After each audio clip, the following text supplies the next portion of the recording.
Anytime.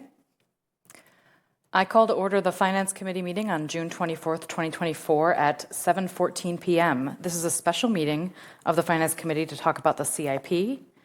First item on the agenda is public appearances for non-agenda items. I don't believe we have anybody in chambers or online. So we can go ahead and move on to, one announcement before we get going. We will take a vote at the end on the resolution.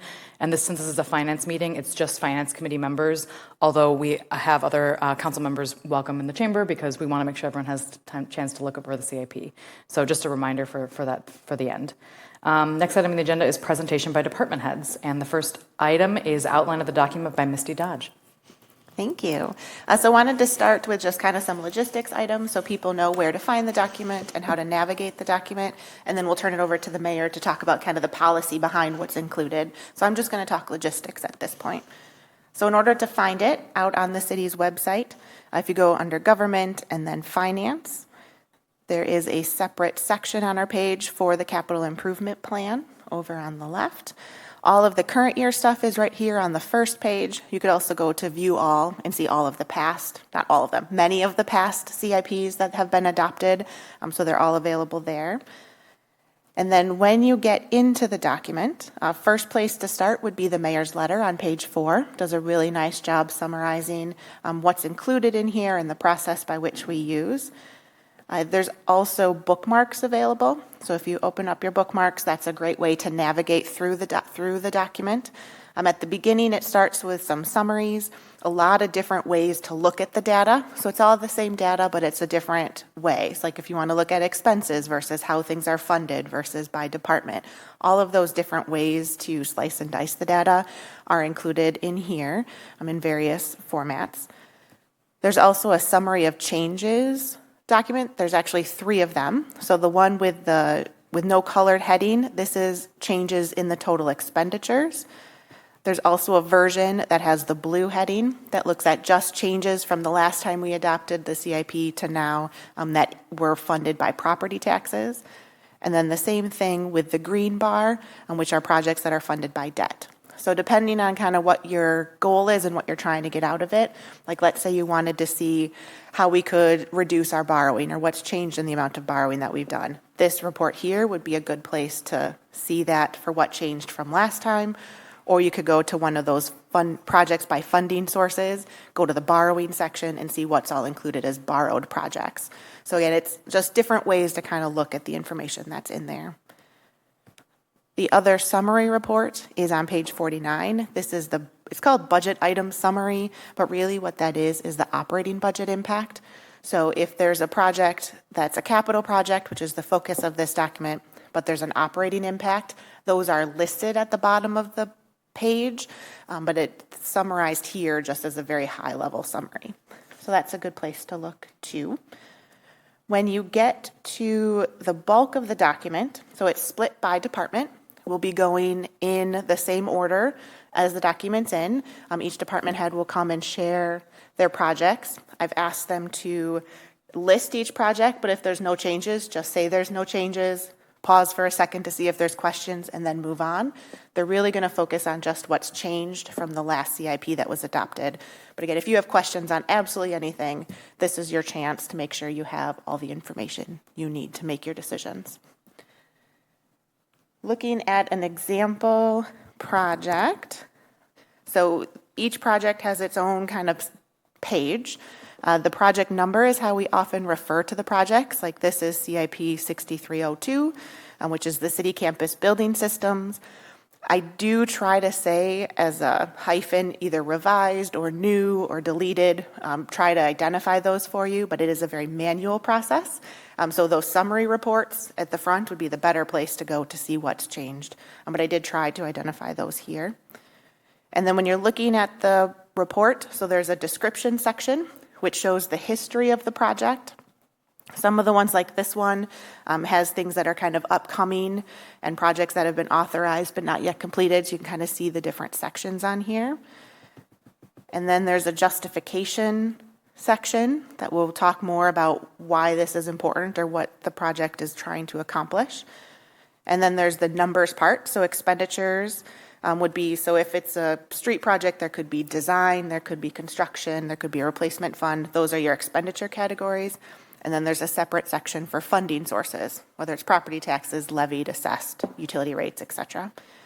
And then there's that budget impact or that operating impact section that we talked about earlier. So that's kind of how you would look at what these look like. I'll do a friendly reminder for the CIP process. This is just our capital items. So it's our big dollar capital projects. So in order to be capital, it's $10,000 individually or $50,000 as a group that is purchased infrequently. So like computers are not $10,000 a piece, and we do them very cyclical every 3 years or 5 years. So that's not capital. That's in the operating budget. But if you look at things like fleet vehicles, if they're $30,000 each, then that would obviously be a capital. Same with construction projects. When you're looking at it too, the first 5 years, 2025 through 2029, are the front 5. Those are the projects that have been vetted, very likely to happen. There may be some tweaks between now and when the project is actually done, but it's been pretty seriously thought about and is planning to move forward. And then there's the back 5, 2030 through 2034, which is just kind of placeholder projects. So you know things that are on the runway, they have not been vetted. There's a very good chance that those will be changed significantly by the time they are actually done, if at all. So kind of keep that frame of reference in mind too as we're going through these items. And then this is the information gathering stage. So again, ask whatever questions you have. Your department heads are here to help make sure you have all of the information you need. And then at the end of the presentations, I'll come back and I'll talk about what those next steps are and how to do the amendments and things like that. So, but at this point, turn it over to the mayor to do her presentation. I am on? Yes? Okay. So thank you, everyone, and thank you for the opportunity to present my proposed CIP for 2025 to 2034. So as you know, the capital improvement plan is still a 10-year plan. But it's important to remember that the project listed after the 5 years, as Misty mentioned, they are placeholder project. So this plan doesn't authorize spending, but clearly articulate the city expectation for financing infrastructure and other capital investment. So practically, this document is a roadmap that we present to our bond rating firm, like Moody's Investment Services, other financial entities, and our resident. So the first. Coming? It's coming? Okay. Okay. So I'm gonna give you like an overview how we put together this plan. As I mentioned before, I would say 80% or 90% of the project that they are in the CIP are coming from previous CIP. Okay. I incorporate a couple of new projects that I'm gonna mention in the next couple of slides, but most of the equipment value had been updated to current value. So you will see, if you take a look at the plan, there is a lot of revised, and most of them have been revised by cost and timing. We try to update most of the value of the equipment and project to current value. So you will see some of those equipment have increased drastically. So there were significant increases in equipment and construction cost. As you know, most of every asset or equipment that we have, we are implementing a replacement fund. So you have to think that if we have a new asset, that asset automatically will be having a replacement fund, like it's like a prepay. We are prepaying that, so in the future when we need to replace it, we already have saved the money. An asset more than $1 million don't have a replacement fund. So some of the assumption in this CIP is, if you read my letter, there is more detail there. But the year one, you know, in the past we usually have a 4% net new construction. We were very lucky, but the assumption for the 2025 is that it's going to be between 1.9 and 2%. So if we add that inflation is 3%, currently inflation is 3.27%, and the interest rate is around 5.33%. So you can see that those variables are affecting drastically the way that we put together our CIP. Also, Misty we have the closure for the former town of Madison. That Misty can explain that if you have any question. We have a levy adjustment that is another $200,000.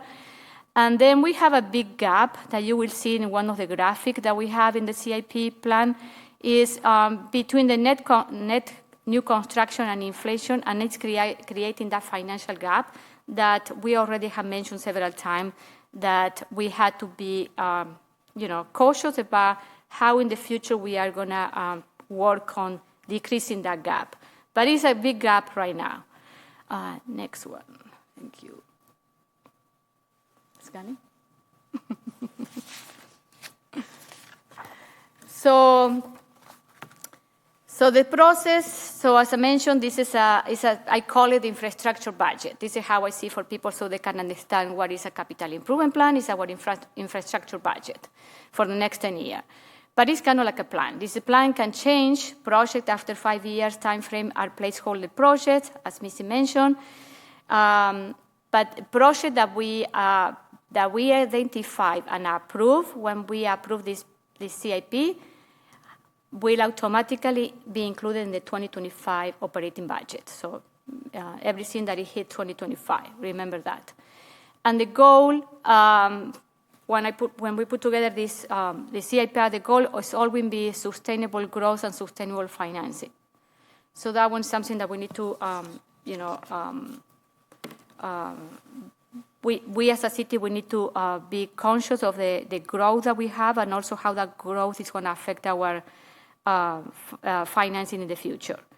So some of the priorities putting together the CIP is first focus on maintaining existing equipment and improvements.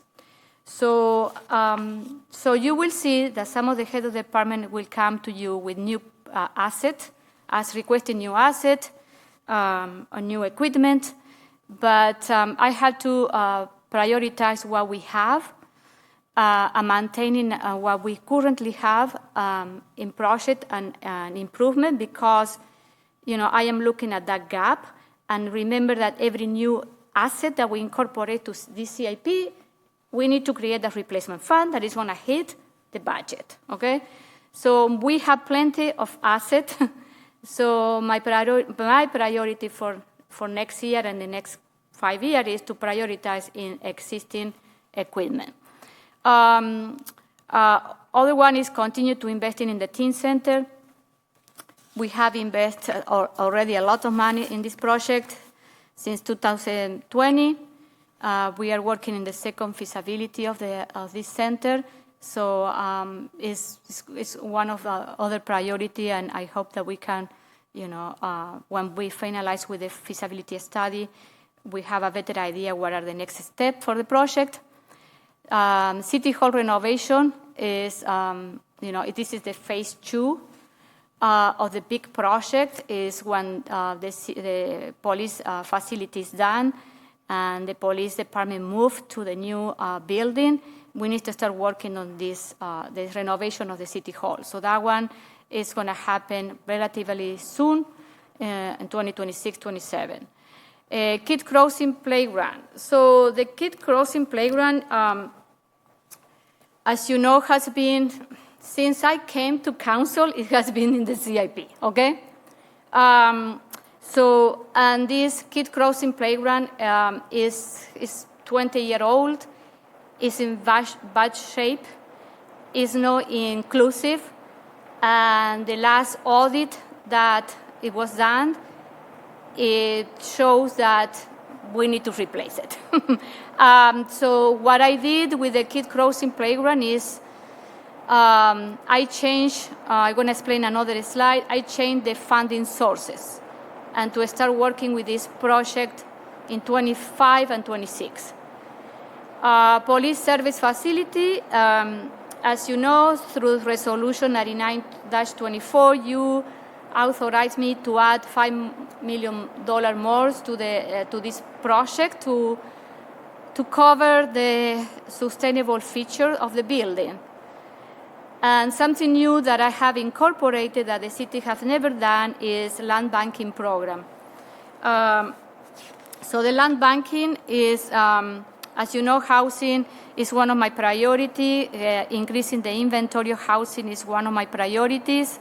So this plan includes using $1 million of the affordable housing fund that we have already to transfer to this program so the city can be proactive in the future. Is we can purchase a piece of land when it's available for or we can use some of that money for some affordable housing project. The explanation, in the CIP, you can see the new project, and you can see in more detail my logic, why I incorporated that. Next. Thank you.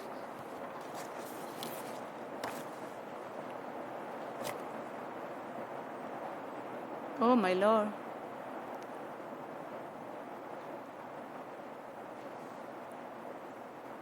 It's coming. So this one is a summary of some of the new projects. You will see there are more. But City Hall renovation, as I mentioned, is around $6.5 million and starting in 2026. Also, a new project is a splash pad in the Hugo Jamestown Park, around $550,000. It's missing the date there, for 2030 and 2031. I think we need to continue to invest in this type of amenity, especially because McKee Farm Park splash pad is so popular, but it's also not connected to the Southdale and Jamestown. Southdale is going to have a water feature. I was planning to add Southdale, but it's already the department is already working with incorporating a water feature in the revised plan that they're working with for the Southdale Park. But also I was looking at Hugo Jamestown Park that maybe, I know that it's not going to be big like a McKee because they don't have the land to do it, but incorporate some features, water feature in that park. So that one is for 2030, 2031. As I mentioned, the land banking program for 2025, allocate $1 million. Something that I have been thinking for a long time is the agricultural museum. I was thinking that, we are a farmland community, how we can preserve our farm heritage and create a place it could be a destination. We can work with the Fitchburg Chamber of Commerce, with the Fitchburg Historical Society, and with the farm community, where we can do this project. We can ask for, if you read more in detail my description of the project. So the idea is how we can also at the same time create that identity that we missed. So this is what I put in year 2033, 2034, because we have 10 years or 9 years to think about this. But I want to put it there because I think it could be cool to have something like this. There is also a maintenance facility that maybe Tim is going to explain. Is around $16 million for 2030. Also, bus rapid transit. So we have two components. One is for the short term, the $1.5 million in 2025. We couldn't incorporate that in last year CIP because we already finished in the last year CIP when Madison Metro approached us to be part of this project. So the $1.5 million is going to be absorbed by the tax incremental number 10. But then I was looking at the future. What happened after 5 years? Because BRT is going to come to Madison around 2028. This is the idea when it's going to be running here through Fish Hatchery. So then we need to take a look and say, after 5 years, do we need to extend BRT to Lacey or no? Or to Sherrill Drive? And if we have to extend, so to connect the rest of the city to the civic campus, to employers, and maybe we are going to build up more density in this corridor, in the south of the corridor, maybe we can add another extension, and that one is around, at current values, is around $5.5 million for 2033. Another new CIP project that Tim will explain more in detail is the Marquis Road Path. Is a bike path on Marquis between Fish and Seminole. I think so, isn't it? I don't know. Yeah, okay. Another new project is an aerial ladder truck for the fire department. It's around $2.9 million for 2029. The library is doing some renovation next year, $420,000. And also the Southdale bike connection to connect, this part of the city to Southdale, and it's going to be around $1.6 million between 28 and 29. So this is like a big project, So other changes, more in funding. I added another $1 million to the teen center. I changed the funding sources for the kid crossing. At the beginning, we had $750,000 was allocated for the kid crossing playground. Current values of replacement are around $975,000. Almost $1 million is going to cost to replace that. 2 years ago, I added an amendment to the investment plan for $350,000 to use ARPA funds for the kid crossing. What I am doing is allocating that $350,000 from ARPA to fund the replacement of the Chicory and Swan Creek tennis court, and using debt to do to replace the kid crossing playground in 2025, starting in 2026. So it's because it's going to be kind of like $1 million, so it makes more sense to use debt to fund this project and move the other funding to cover the tennis court replacement. We added $5 million to the police service facility, and then the Moraine H Park. It's a project has been there forever, not forever. Gabriela added a couple of years ago, but now we changed the idea. What we envision with this is to have like a bike path connecting the southeast with the northwest of the city through a bike path surrounded by trees. Create that sense. Maybe Chad can explain more about that. Yeah, you can explain now. Yeah, we basically we're looking to refine that scope a bit more than had previously been done. So what we are looking at, and we will eventually can get to that probably in the public works or park section, and we can highlight that a bit more. But basically creating a corridor that would allow folks to access the northwest corner of the city through various parks and open space areas all the way over to Terra Vesa. That's kind of what the thing that we're envisioning. So we'll show you a little bit more about it once we get to the parks. Yeah. Okay. Next one, Misty. So next one, Misty is going to explain. This is our strategy that we use to meet levy constraint. Yeah, so if you have heard me talk about budget presentations before, you probably know that I really dislike structural deficits. And part of that is because when we're doing budgeting and we're trying to run a city in a financially responsible way, we really need to look long term. And so what a structural deficit is when you are making a commitment now without having a plan for how you're going to fund it in the future. And so one very stereotypical structural deficit that we want to avoid is the use of fund balance, because fund balance is one-time money. And then if you use that for things that have ongoing costs, you're creating a hole for yourself in future years. So that's generally not something that we would want to do. The one exception that we have used in this CIP and in past years is when we strategically use fund balance that's in excess of our policy and in a way that is for a one-time purpose, and we address the ongoing costs in other manners. So the replacement funds is a great example.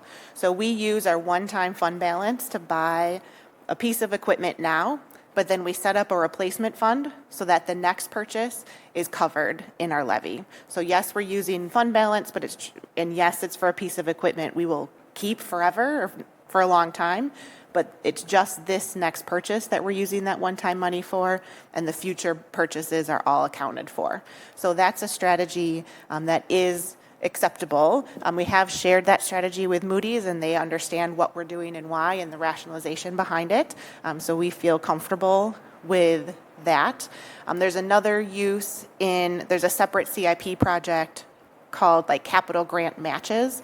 So this is again using fund balance, but it's only for matching projects that have other grant funding associated with it, and it's only for capital things. So like if there's a road project that comes up that we want to have flexibility, so if there's an opportunity that arises from a grant perspective that we just need to find our match for it, we can use this separate CIP project funded by fund balance just to meet our match obligation, but then the future replacements would be part of our annual street resurfacing or things like that. So it's a way to have some money kind of available in case these grant opportunities arise, but recognizing that they are unique items, they're capital items, and they're considered one time because the future is accounted for.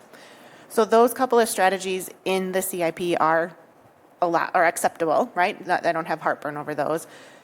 There is, however, one that's in here that I do think is not the best option, and I would discourage it, but recognizing that this is the position we're in. So this is in a project that will be under my section, and I can talk about it a little bit more, but the expenditure restraint aid that we receive, so we apply that to capital projects in order to buy down how much we have to levy for those projects. Our aid is going down pretty significantly with the closures of our TIDs, but we couldn't get that decreasing aid. We didn't have matching money to fill up that bucket. So we are using fund balance to keep the amount that we're applying to buy down the levy at the same $650,000, even though our expenditure restraint aid is going down to about $400,000 in very near future. So there's a little bit of that gap that we are using a fund balance, and it is more or less in perpetuity unless the expenditure restraint program changes. So that one I have some pretty significant concerns about, but at least at this point we have enough fund balance in that project to handle the next 10 years, which is what this plan looks at. So while it is a structural deficit, it's at least a 10-year from now problem, not a 2-year from now problem. And then the last one is just the borrowing for the equipment more than $1 million. The mayor talked about that a little bit already. So if there is more than $1 million in equipment, we don't set up a replacement fund for that. We'll borrow for that as it comes through. And there was a couple of fire equipment pieces that met that. So on the next is a graphic that is in the packet too. It show you, when I mentioned about that gap, 2025 and 26, we balance those years, but then if you look at 2027, the gap is increasing. And this is something that, we need to look forward next year when we put together a 2026, 2035 year, how we can decrease that gap between the capital tax levy compared to the levy limit. So next one. And the next one is an oversight of how the numbers are looking from that graphic. So you will see that 25 and 26, we have some available funding there, but then 27 and up, you will see that we have a deficit in the gap. Okay, so next step, I don't know. Okay, so so as you mentioned, 2 amendments are due on July 5th. Tomorrow will be our first public hearing at the council meeting. Then on June 26th, in the committee of the whole, we are going to have a discussion of borrowing needs and 5-year planning with Ehlers. Then on July 23rd, we are going to have our second public hearing, and then the discussion and adopting the CIP that night. So I look forward to working with you to develop a final infrastructure plan that will meet the needs of the city and the residents of the city, our business owners and property owners, and looking into the future. At the end of this process, the capital improvement plan will not be the staff plan or the mayor's plan nor the council plan, but it's going to be a community plan. Every project has a value, and our task is to prioritize based on community needs, service delivery expectation, and financial constraint. The city is growing rapidly, and more resources and infrastructure are needed to keep up with that pace. So what I want to mention is I want to thank Misty and Chad for your help during this process. The departmental heads, for working with me through this project. And then, so the other thing that you need to remember that if you want to add a new project to the CIP, you can do that, but then you need to find the funding. And I will say you need to talk to Misty or the head of the department on how to do that before you finalize your amendment, okay? And if you're planning to remove a project from the CIP, please also talk to Misty and the head of the department of the project that you're planning to remove, change, whatever you're planning to do. But remember, you can add project, but you need to bring how you're going to fund that project is key. That's it, and thank you very much, and I hope that you enjoy the rest of the presentation. Thank you, Mayor. So first up on the list of department heads, we're going to start with administration. Chad Brooklyn. If it's okay with you, Alder Gerhardt, I'll defer until the end since I'll be here anyway, so that the department heads can not have to sit through an extra 15 or 20 minutes. That's fine or maybe by a full me. hour if I take that much time. All right, so then we'll skip over to FACTv. Jeremy Crosby. Good evening, everybody. I hope you're enjoying those storms. I'm out in beautiful California for a conference, and it's really nice here. So hopefully it stops raining because I have a flooded basement at home waiting for me. So on that note, not too many changes here for FACTv. On 1710, that's our FACTv facilities and equipment purchases there. Changes this year are in wall unit to close off the head end area where we have air conditioning and our big server unit that had got air conditioning put in a couple of years ago, but we want to close off that wall because people are freezing. Also energy efficiency wise too, we want to close that off and keep that area cooled off to the best that we can. And also in 2025, our Studio One upgrades phase 2. This would be to remove Scott's office, not Scott, just his office, to add for studio space, including additional space for a second set plus photo area, which we are doing a majority of the photos for police, fire, and EMS. So we want to be available or have a photo area set up for that. So those are the two changes planned that's been in our plans here for a while. Otherwise, no changes to this project that I can recall. Questions on 1710? Questions on 1710? Seeing none? Fantastic. Thank you so much, Jeremy. All right, 1711 video delivery system had no changes on that project. Still just set to replace our head end and equipment for broadcasting. 1712, no changes in this fleet vehicle replacement fund set up several years ago. We have a great van from the police department that is working well, and Public Works is keeping up to date, so we appreciate that. Excuse me, 1714 video switcher project. This is to replace our switchers. Just a quick backstory here. When I started, we had several switchers, totaling over 20,000 plus each. We've been working for several years to condense these switchers, and the cost savings has been significant. So we're going to continue to do that, excuse me, with that replacement project, and it's worked out very well. So appreciate Misty's help setting that up years ago because it's paid off big time along with our staff working to combine those things. 1715, citywide AV equipment, revised project here, updates here. Come in our, actually, Misty, can you scroll up for just a second? I think I have a note up, if you don't mind. Thank you. In 2025, the senior dining room project AV update. So I was put in charge of AV infrastructure in our public meeting spaces. So the dining room is considered one of those spaces. And talking with Rec and the senior center, I was decided that the senior center dining room would get priority for updates, which we've been updating rooms slowly throughout the years. This one would see $25,000 for sound system upgrades in that area. Oak Hall would see an update in $40,000 for projector sound system and AV control system. In 2026, 2027, Swan Creek Room AV updates, $30,000 in that project, same deal.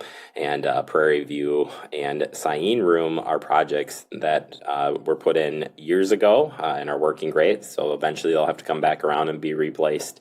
And we have that set up for 2028. So the change this year is the dining room got moved up to 2025, and that's the big one. And now looking at this, you can see where those highlighted pieces are. Any questions on any of those projects? I had a quick question. Go, Nicole. For the move of the senior center room up in priority, is that due to like the number of events there, the number of people that are used there, the quality of the existing equipment? So talking with the department heads on that project, I just asked them, where they were with their usage of it. I would have to defer to each of the entities on, their use, so to speak. But the dining room itself, I know has gotten quite a bit of use. We repurposed a projector in that space actually this year, so they could open up to have more meeting room space, which worked out really well because it was infrastructure that was already there. We just needed to add a projector and make that work. So sound system wise in there, instead of doing a full update, we're able to just add in components in that space and kind of get that up and going right away. Oak Hall needs the help as well. It's needed it for a long time. But just again, talking between the two, that's how we got to that priority. Not sure that answered question completely, but close enough there. Yeah, thank you. And it looks like no other questions, Jeremy. All right. Thank you so much. Have a good night, guys. Thank you so much. Next up is going to be assessing Chris Lights. All right. Hello, everybody. So this is a continuation for requests for fleet vehicles. Nothing new on this one other than this was historically meant for 2 fleet vehicles that would be repurposed squad cars, and I believe that one of those has now been slated to be an electric vehicle for 2024 using ARPA funds. So everything else is the same on it. One, I guess, nice note is that we've got the vehicle. This has been a project I think long before I started, so we're thrilled to have one now. But other than that, nothing's changed. Looks like there's no questions, so thank you so much for that very brief update. We appreciate it. Moving on to building inspection. John Crook. I will handle this one. Oh, Ms. Smith, go ahead. So it's a replacement fund for the fleet vehicles. It's actually this same spiel as what you just heard from Chris. They currently have 3 cars. They're hoping to get a 4th car as part of that ARPA funding EV project that y'all approved maybe a month or so ago that we're working on. And so that was then added into this replacement fund. Fantastic. Exciting. Next up is going to be the clerk's office. Tracy. Good evening. Clerk's Department, the 1039 electronic poll book fund, there's no changes in that. Everything's working great. We're still on target to replace those in 2029. I don't see any questions in the chamber, so thank you so much, Tracy. We can move on. Thank you. Good night, everyone. Good night. We can move on to economic development. Mike Zimmerman. So there are no economic development projects. So then we'll move on to finance if that's okay. Yay, love moving on. That's great. Yep. Next up is finance. Misty. Yep, so I'll be brief also. There's 2 projects in finance, both of which are kind of funding source projects. The first one is that capital grant match funding that I talked about during the mayor's presentation. And then there was additional funding earmarked for this CIP project, again, just to give us some flexibility if opportunities arise. And then the second project is that expenditure restraint project. Again, I talked about this already with the use of fund balance. So you can see here, we're buying down the levy $650,000 every year, even though our actual aid payment is expected to drop to about $400,000. So we're using fund balance to supplement that in. I will also cover the library, if that's okay. Yeah, are there any questions on finance before we move on? Fantastic, go ahead. Excellent. The library, 5202 is the library outreach vehicle, and there are no changes on that project. 5203 is the self-check machine. So these are, if you go to the library and check out the books, it's the machine so you can do it yourself. This did have a small change in the dollar amount, or in delaying it. So they originally wanted to purchase it in 2025. We're delaying it to 2026 as the equipment is running well, so I don't want to replace it too early. And then 5205 is the library remodel project. The mayor alluded to this one as well. So there's $200,000 worth of funding for the second floor remodel of the library. And what I should have started this with is the library does have a unique funding arrangement, so they have a lot of authority under the statutes as a library board. So they really have a lot of control over what it is that they do with the money that is provided by the council. And so they have the authority to do this. But Wendy does, as part of the library budget, have kind of like a replacement fund set aside for these larger projects too. So the library is responsible to operate within their own financial constraints. And this is using that accumulated purposeful fund balance in order to do this project. And that is it. I have a question. Go ahead, Nicole. Oh, sorry, Bill. Oh, I'll make mine quick. Sorry. So I had a question. I don't know if this is the appropriate time to bring it up, but I have a question about the drive-through scanner machine. I noticed it was not on here, and I'm only asking because as a frequent visitor of the Fitchburg Library, I swear that thing is broken every other time we stop by. And it is definitely a convenience mechanism for when you're dropping off books earlier and later in the day. So I guess that was my only question, that I don't know if that is working as expected. If so, I would say the downtime is drastically more than I would expect. And so I was just wondering if there are any additional funds needed to get that thing up and running and working, because it seems to be out of order quite a bit of the time. So they just replaced that this year. So I think they're still working through some issues with the new equipment that they purchased. So that might be the result of some of that downtime. I'll reach out to the library director and have her follow up with you. But we all agree that having that sorter available where you can put the things in that it sorts the books too is a huge benefit to the patrons as well as to the library staff. For sure. So I'll follow up with Wendy and she'll reach out. Thank you. Bill?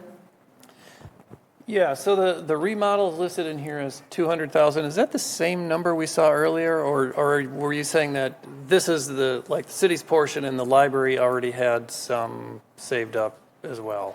Yeah, so this is the number that should be included. So this is $200,000 for the full project. There is also a replacement fund set up for the building systems, which will be under Tim's section in Public Works.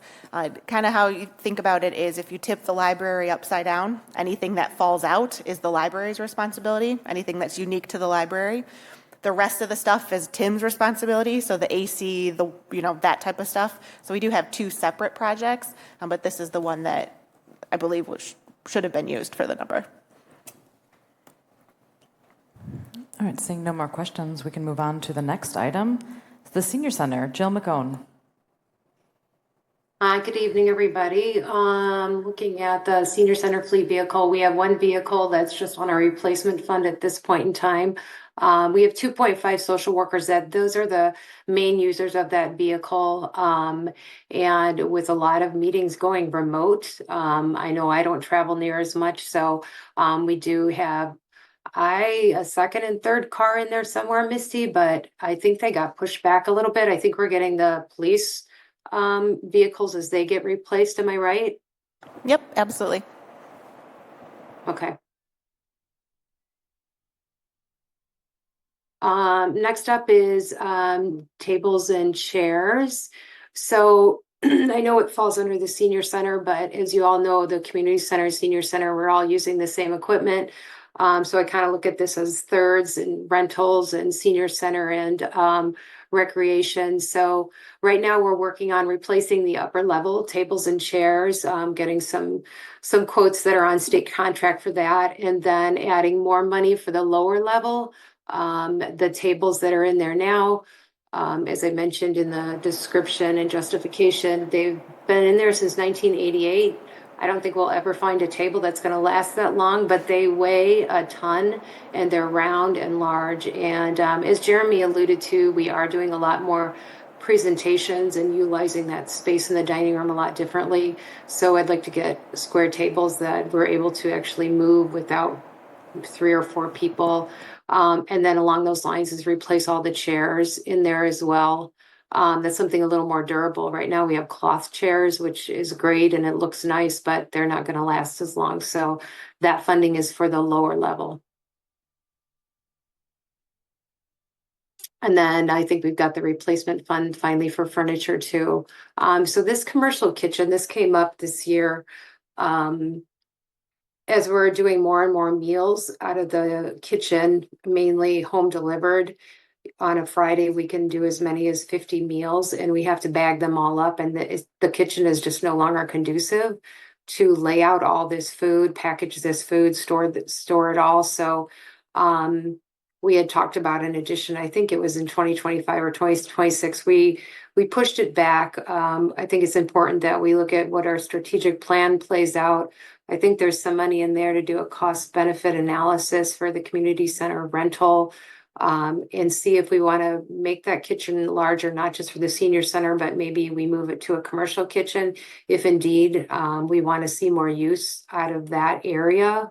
It was rentable years ago, but with all the damage, it just was no longer feasible to keep renting it while we were trying to clean everything up on Mondays after user groups. So anyway, that got pushed out to 2027. So we hope to do some remodeling and expansion in that kitchen. And then this piece of equipment is the hot cold well. It just has a longer shelf life, so we're going to push that out to 2031, where in that remodel, we would replace some of the equipment that we have now, like refrigerators and the stove and stuff. But this hot cold well, it's going to last a little longer. So I just wanted that to have a placeholder for that as it comes down the pike. And I think that's it. Thank you so much, Jill. I don't see any questions from the council members present, so thank you so much. All right. Have a good night. You too. Next up is going to be technology with Nicholas Joseph. Okay. Good evening, everyone. First project of 1016 is our replacement for the phone system. There are no changes to this project from the last approved CIP. Next project, 1024 website. Similarly as well, there are no updates to the funding for the website, either replacement or update. This remains the same as last year.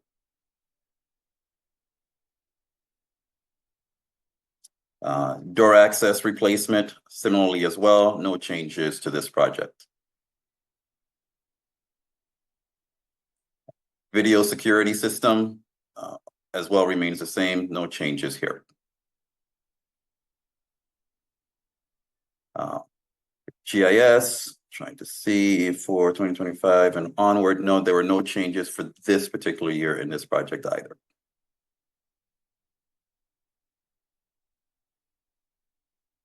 Okay, and 2025.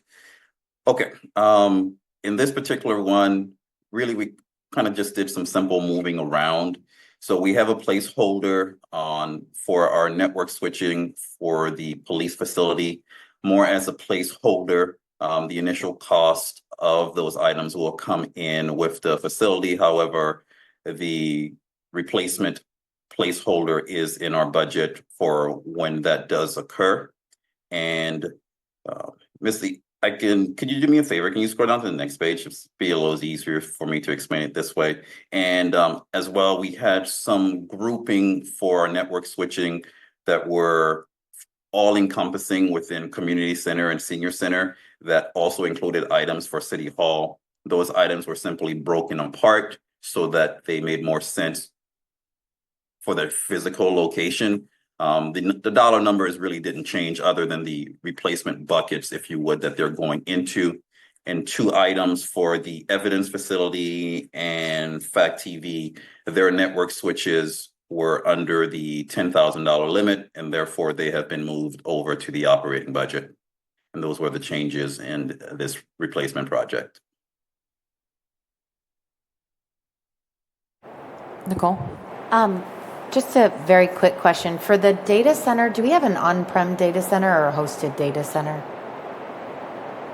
So we have a mixture in hybrid, if you would. We have a co-location where we have a data center here at the One Neck location, which is here in Fitchburg, but we keep our disaster recovery data center here at City Hall.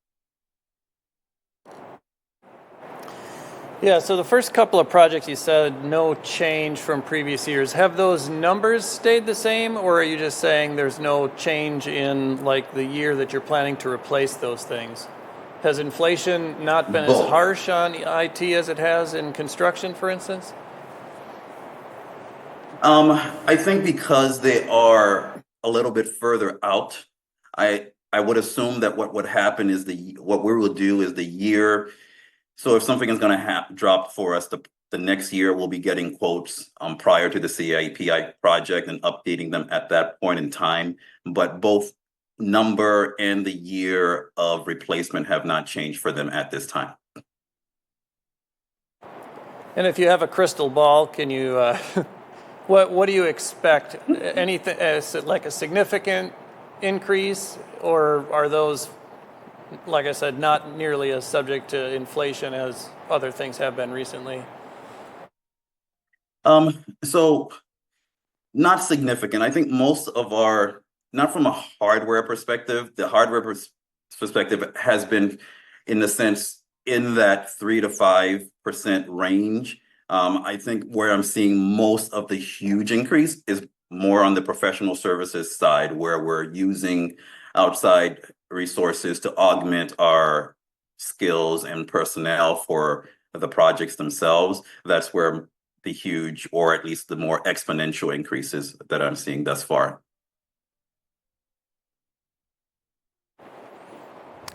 Looks like that covers all the questions. So if there's no more, we can move on. Thank you so much, Nicholas. Thank you, everyone. Next up is Fitch-Rona EMS with Chief Patrick Anderson. Good evening, everyone. Fingers crossed the storms that just went through you have now reached to me. So I'll try to keep my power and talk real fast. They're still here, too. So. Oh, great. All right. I'm going to talk about the 2 projects together just because they really kind of mesh together and make the most amount of sense. So sharing the overall structure of the bless Misty for what she does in the fleet replacement program. That's what Fitch-Rona uses for our fleet. So Fitch-Rona has a fleet of 5 ambulances. Yep, thank you. It's always skipping around. We have 5 ambulances currently. 3 of those we run every day with crews as frontline trucks. That leaves 2 of us, call them essentially reserve ambulances. They rotate through for when things break. They go out for routine maintenance. We do some up staffing. A handful of times a year, all 5 of those are staffed out in the trucks, but the majority of the time it's down to 3. 2 of those are in Fitchburg. 1 of those are in Verona. So currently, we purchase an ambulance every 2 years, and then we keep that ambulance for 10 years. So it runs 6 years as that frontline truck, moves into a backup status for another 4 years. So it's that part of that replacement every 2 years. What you'll see for why you see the additional frontline ambulance there, it's really anticipating that growth that everybody has talked about now. As supply chains, again, alluded to earlier, have just become lengthened. An ambulance that I ordered today, I'm not going to see for 3 more years. So even at this point, the ambulance I ordered 2.5 years ago, I may see in December of this year.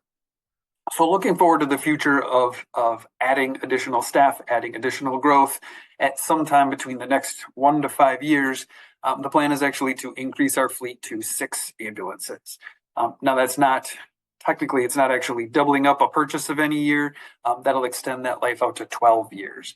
But to do that, you have to throw another ambulance into that fleet reserve, or that fleet process, and that's why you see a 6th ambulance putting into the mix there in our fleet replacement program. In addition, you'll see 2 cars up there. Those are response vehicles. We keep one in Verona, primarily where my office. Another one is up in the northeast side of Fitchburg, where the other deputy chief is. Most of the time, those are used for I call it part of the FedEx part of my day, and that's picking up drugs, moving supplies around, and dealing with meetings. The other part of that is we do respond as first response vehicles and assist on calls that we may be needed. You'll see the cost there, the unique financing structure that we have as well, because we are a department that bills for our services. So how Fitch-Rona's budget works is it's a best guess about what we're going to collect in run revenue. What is left over, which is roughly 50% of our operating budget, is divided by the 3 municipalities, Fitchburg, City of Verona, Town of Verona, and then based off that equalized value, that municipality is, that's what their portion of it is. That's why you see the Fitchburg share of 55% there. Roughly, the equalized value of the remaining part of our budget is 55%. So we take the overall cost of fleet replacement, 55% of that is Fitchburg's responsibility, and then that's put aside every year for that replacement every 2 years. Kind of jumping back to that additional frontline ambulance, then you can see some of the numbers that are tied to that 6th ambulance. That is not another full-time ambulance. That is a part-time or peak time ambulance. Our current trucks run 24 hours, those 3 trucks for 24 hours. The plan for operational increases would be to put a peak time ambulance, whatever that looks like, Sunday through Saturday, 8 to 8, 7 to 7, something like that. And so that's why you'll see that in there as well with that additional staffing, which kind of has an operation. It has the operational component tied to it, but is included here as part of the CIP because there is an operational impact to keeping to purchasing that 6th ambulance and keeping it, which would run 4 ambulances during the day, still keeping those 2 ambulances as backups. If any of that made any sense. We're seeing nodding heads. Good. As long as it's up and down nodding heads, good.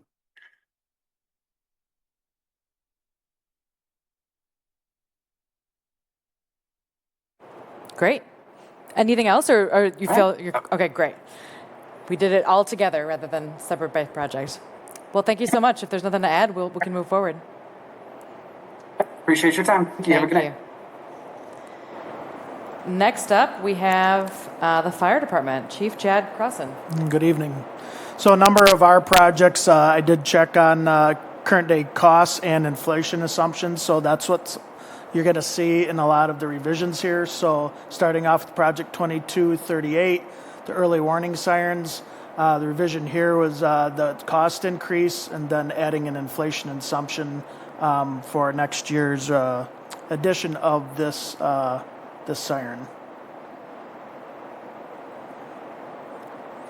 Project number 2239, the command unit, same thing there. Increased cost from $625,000 to $1,361,000, and updated inflation assumption from 3% to 8% based off of the builder where we were a couple of the builders where we got the information from.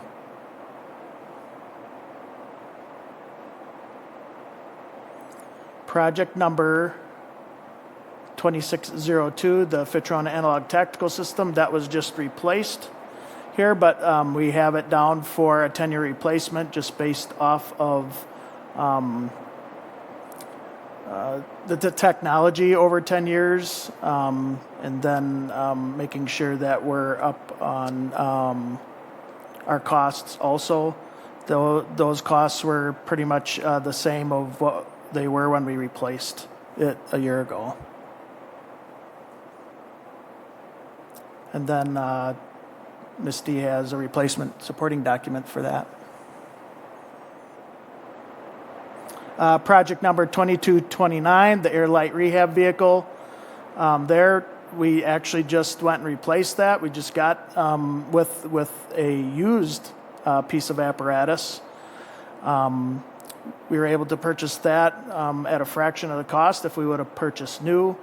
But we also look at what the replacement's going to be for that. So in 10 years, in 2033, you'll see that we'd be looking at a brand new vehicle at that time for $2.2 million. And also an inflation assumption of 3% to 6%. Project number 2233, the replacement of two water tender vehicles. We just checked on the cost, and the change is the inflation assumption from 4% to 6%. With the supporting document, replacement fund document. This is a new project, 2247, for the replacement of the aerial ladder truck like the mayor brought up. That is spec'd for 2029, and kind of like what Chief Anderson and also what I've shared with the replacement of our engine. Our current ladder truck in 2032 will be 15 years old, so kind of taking in that 3 to 4 year replacement, projecting to start talking about that in 2029 in the funding for it. Hopefully then to get it in 3 to 4 years after that. Can I ask a question about that? Is this the same type of ladder truck we have, or is it different because of potential growth of the city? No, it would be a replacement of the one we have, and it'd be similar to like the one that we currently have. Great, thank you. Yes. Project 2250, the fire engines. In discussing this with Misty right now, we currently have our two frontline engines are twins. Trying to spread that out, looking at, with 3 engines every 5 years, by the time it's done with its useful life, that'd be a 15-year useful life. And also checking the cost. It did increase, and then also changing the inflation assumption from 3% to 6%.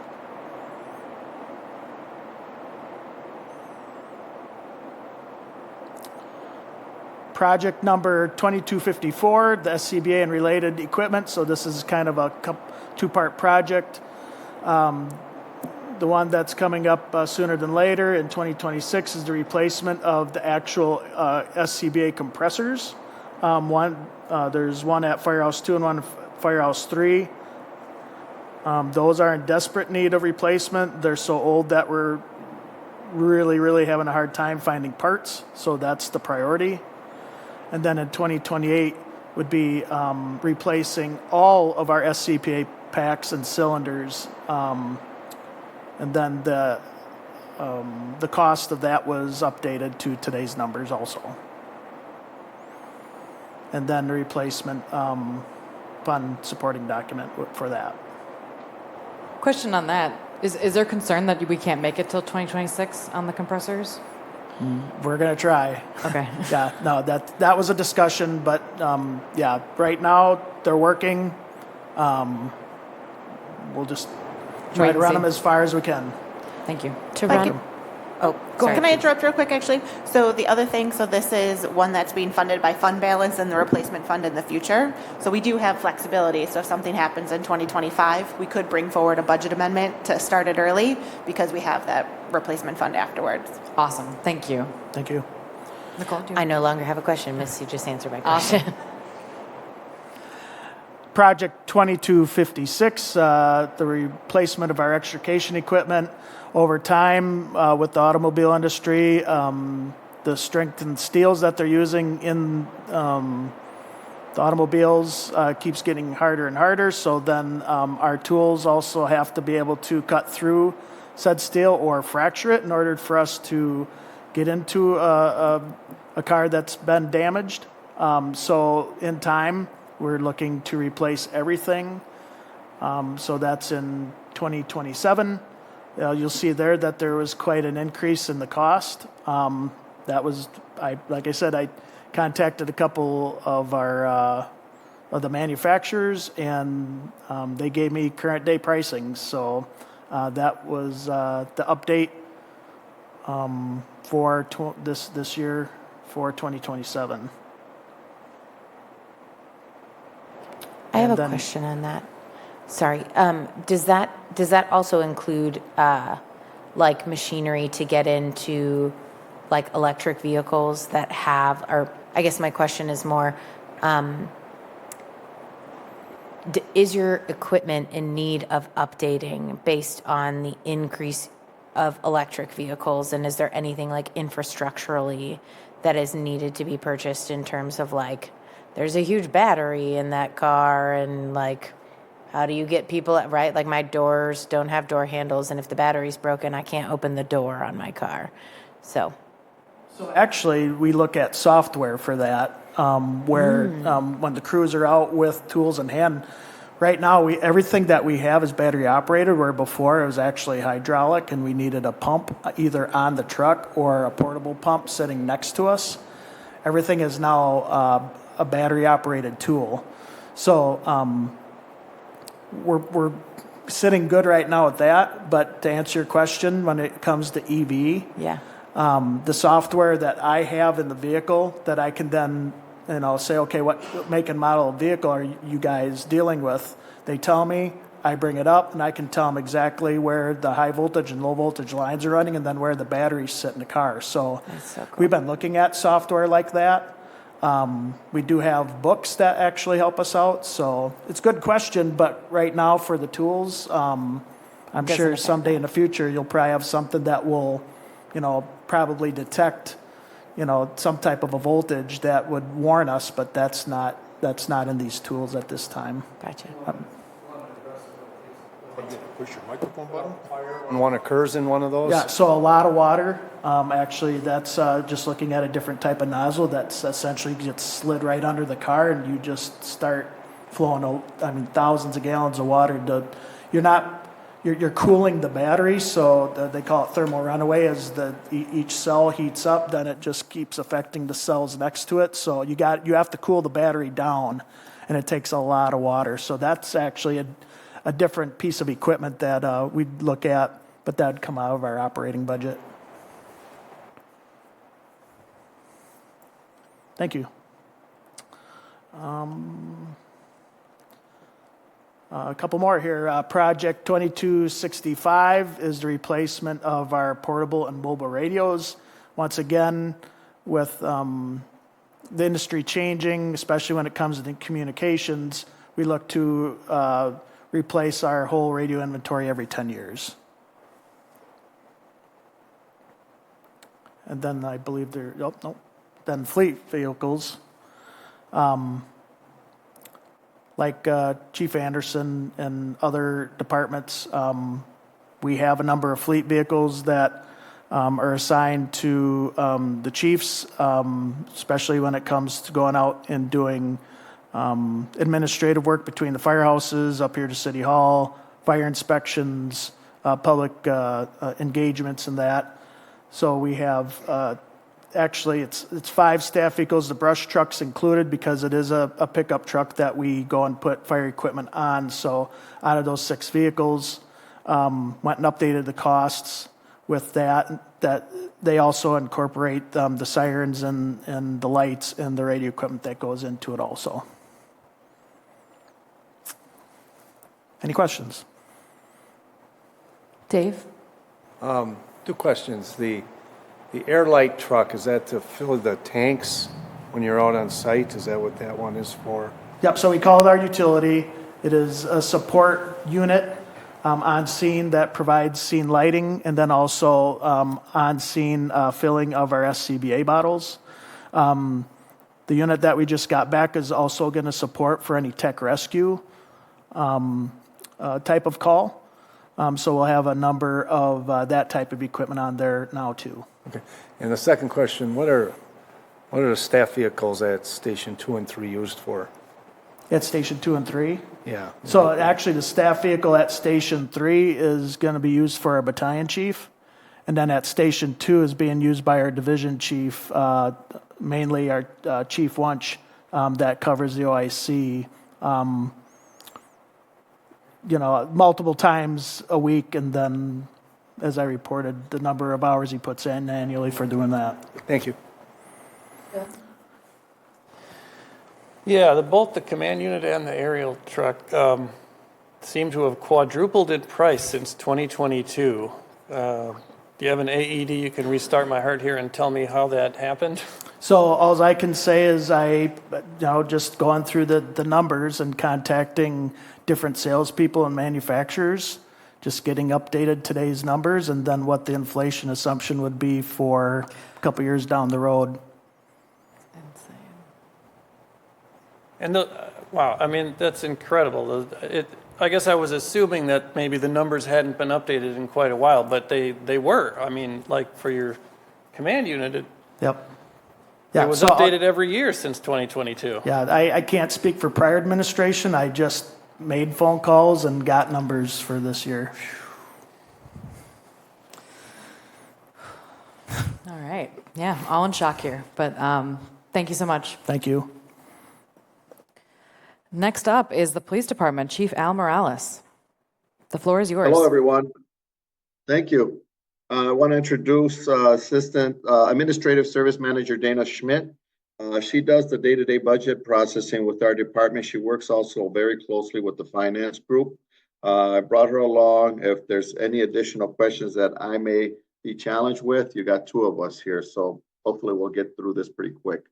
I want to start off with project number 2125, the police mobile and portable radios. There are no changes. The next replacement date is set for 2032. I have a question on that. Do we still time the fire department and the police department together so we can buy them at the same time?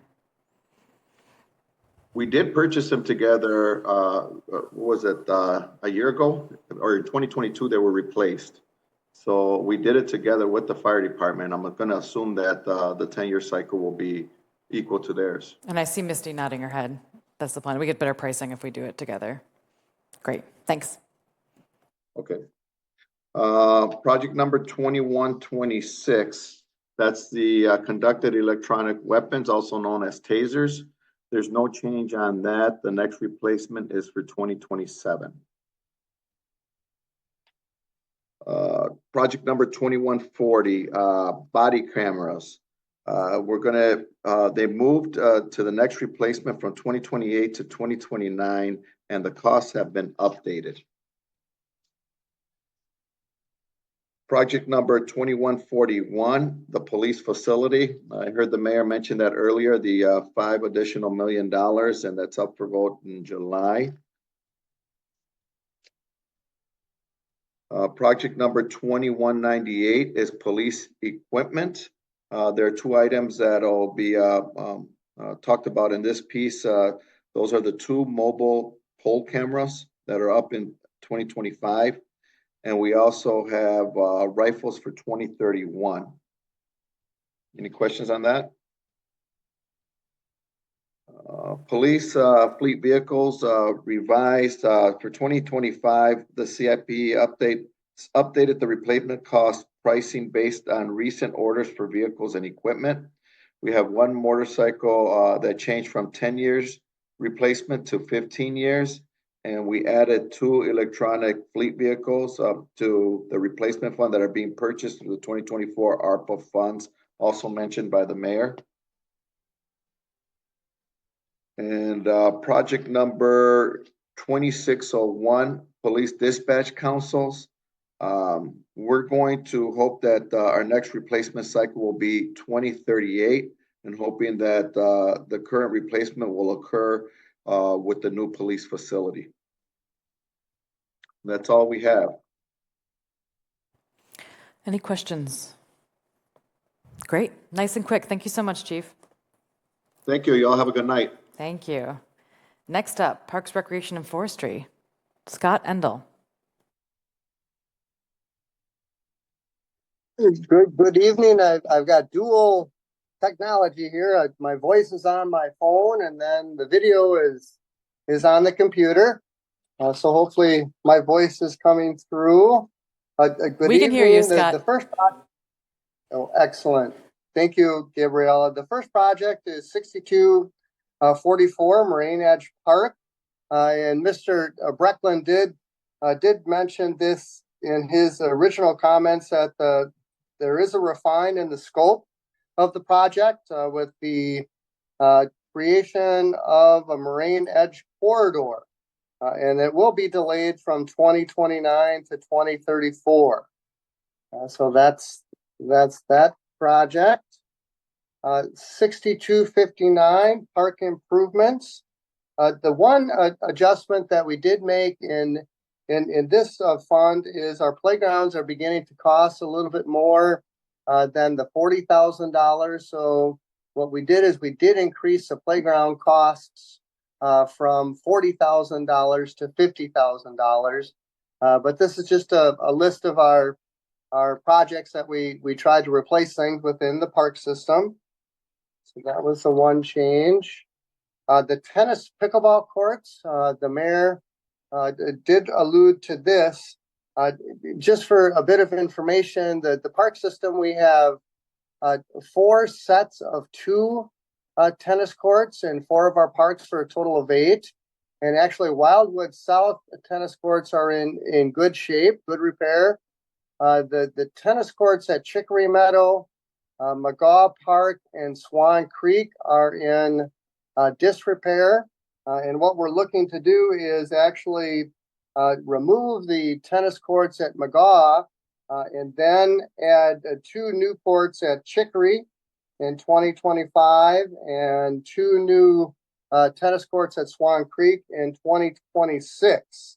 And this too is a funding source change from donations to a TID closure funding source for those projects. Hey, Gabrielle, I had a quick question. Oh, sorry, Scott. We got a question here. Yep. Go ahead. Sorry, I actually wasn't quick enough. It's on 6259. I had a question come in from a constituent. Can you just speak to the need to replace the volleyball posts at McGaw Park? They are just like with all of our amenities within our park system. They do have a useful life, if you would, and the volleyball standards within our park system are old and they're in need of upgrade and replacement. So that this is the $10,000, I believe it's $10,000. Yep. In 6259 to begin to start to replace the volleyball standards within our park system. We have a total of 10 such courts within the park system. Some are sand and some are grass. But certainly with the newer systems, they're easier to adjust. The folks that are playing out in the park can easily adjust them. So that's really just like everything else within the park system. We want to get on a replacement schedule, if you would. So at some point it doesn't fail, and then we're kind of there with a broken volleyball standards. When was the last time these were replaced? Oh, mercy. That is a good question. I don't know when McGaw Park was built. These may be the original ones. I couldn't tell you. I could try to find out for you. Dave is saying they are the original posts, which he seems very assured, Right. so I would trust that. Okay. Yeah. Thank you very much. I really appreciate you diving into that one. And Administrator Brecklin had some comments. Scott, is You're it welcome. safe for me to assume that it's important to have this funding available in the event of noted problem or failure with one of those pieces of equipment, and that you may not necessarily move to replace them absent noticing a failure or a need to replace those? I think that's certainly accurate, Mr. Brecklin. That's accurate. Thank you. We're just trying to get the funding there in case they do need to be if they need to be replaced. Sure. Thank you. You're welcome. You can move forward, Scott. Thank you. You're welcome. We're good on tennis courts, pickleball, or tennis courts? Yes. I think I talked about one. Then Actually, the next one is a lot. Hold on. Sorry. Bill. Yeah, I had one question on the tennis courts. Did you say we're going to actually physically remove the courts at McGaw? That is correct. That's what we're proposing. That's correct. If I could add further information on that, those courts are in a poor state of condition right now, and in fact probably are not great, if at all even feasible to play on. And staff's logic on that is the Swan Creek tennis courts are approximately a quarter mile or so away from McGaw Park. So it seemed to be a bit of a redundancy to have those courts so close together, particularly recognizing what the costs of the courts these days are to maintain and ultimately replace, as well as the fact that we're using McGaw Park to highlight our pickleball facilities as well. Yeah, I've seen people at McGaw recently using the tennis courts to play pickleball because the pickleball courts were completely, at capacity and beyond. And so I guess maybe don't hurry removing that to leave that option for people. We're adding pickleball courts too. Yeah, so that should alleviate that maybe. Yeah. Is that a liability though, to have, like at what point does not removing the tennis court actually become a city liability? Right. It would depend on what the overall condition is and how bad it is. I mean, there's a certain threshold there of whenever using any sort of public facilities, there's a use at your own risk, to be honest with you. And obviously, if we're aware of a particular problem that we can address, we'll move to address that right away to ensure that we have safe and usable facilities. If it gets to a point where the cost to repair or otherwise fix is greater, then we have the ability to pay for, or it exceeds what would be reasonably make sense to put into some sort of amenity or investment, then we would need to make that difficult decision to just go ahead and either close, in the case of a tennis court, close the court and remove it, or close it until there was going to be funding available to repair or replace. Thanks. Yeah, and if I might, Chad, add too that certainly, tennis courts for the avid tennis player, if there's cracks in the tennis court, they tend to feel that it's not playable. But certainly with cracks in the court, people can still play on it and it's safe. It's just not a very friendly playable surface. It certainly isn't, unsafe, if you would. It's just not a very favorable surface for an avid tennis player. Bill. Yeah, I guess the one other plug I'll put in for those McGaw tennis courts is that they are surrounded on all four sides by tall trees. So on hot days, you're playing in the shade, and that counts for a lot. Well, at the end of the day, we won't keep anything out there that we feel is unsafe to the player.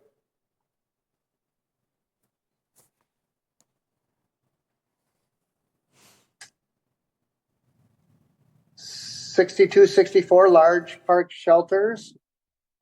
This is a fund that we allocate annually to, and actually the two big projects that we're working on this year is the Tower Hill Park Shelter renovation, along with new siding for McKee Farms Park, the shelter at McKee Farms Park. So those are two current projects that we're working on, but we'll continue to generate dollars for a future project as that becomes needed. New park development. The one thing that has been added here in 2025 is two shade structures for the pickleball courts at McGaw. And I believe the mayor alluded to also in 2030 and 2031 the idea of creating a splash pad at Hugo Jamestown Park. So that's been added to this account. 6271, the Duns Marsh circuit, that has been removed due to additional paths that have been added to the adjacent to Seminole Highway. So we felt that we could remove this project at this time.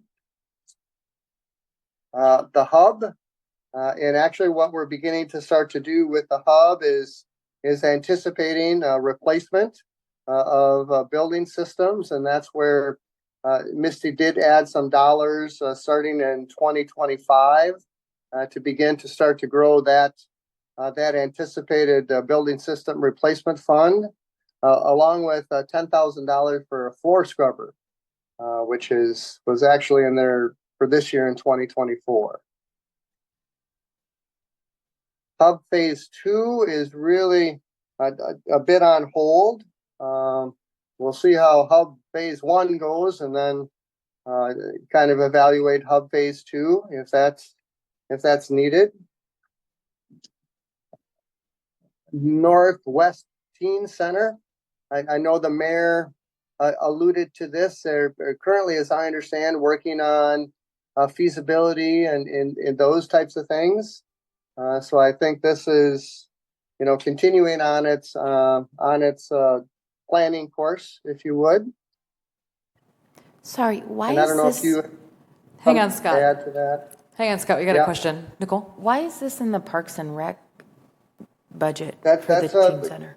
that's a good question, Nicole. And it was really, kind of decided there wasn't really a home, if you would, for it. So, with the potential programming and those kinds of things, it was placed to have a home in the parks budget. So that's how it found its home in the park CIP. Sure. Scott's said it quite well in that we don't necessarily have a department that's well suited or equipped to oversee or manage a teen center. And one of the things that was identified in the Baker-Tilly study would be the additional position of a community services director or department as time goes on that the council may wish to consider. Thank you. That makes sense with the programming piece and where that goes. Thank you. Mm-hmm. Then the community 6276, the community tree gravel bed that was delayed from 2025 to 2026. Kids Crossing, the mayor alluded to this, which was a couple different changes, additional cost. There was a funding change from grants and donations to a borrowing project with the planning in 2025 and then replacement in 2026. And then the 6278 Agricultural Museum, I think this kind of rolls into the theme of the Moraine Edge Park, where back in the day when we were doing Moraine Edge Park, if you're familiar where the current dog park is, there used to be a house on the corner there, and we at one point was going to allow that to be the architectural museum, which would really kind of share the history of Fitchburg and the farming, and kind of go from the technology campus to the actual farm. So that was a kind of really beginning to start to identify what this could potentially be to represent our heritage here in the city of Fitchburg. And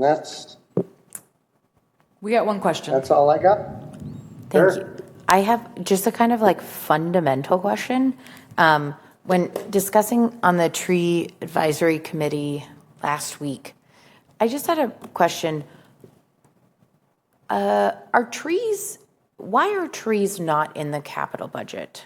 Because it seems like an investment. It seems like something that could be amortized and I heard that they used to be in the capital budget, but now they're moved to the operating budget, and I assume that was for a really good reason. So I was just wondering if you could kind of share that. Yep.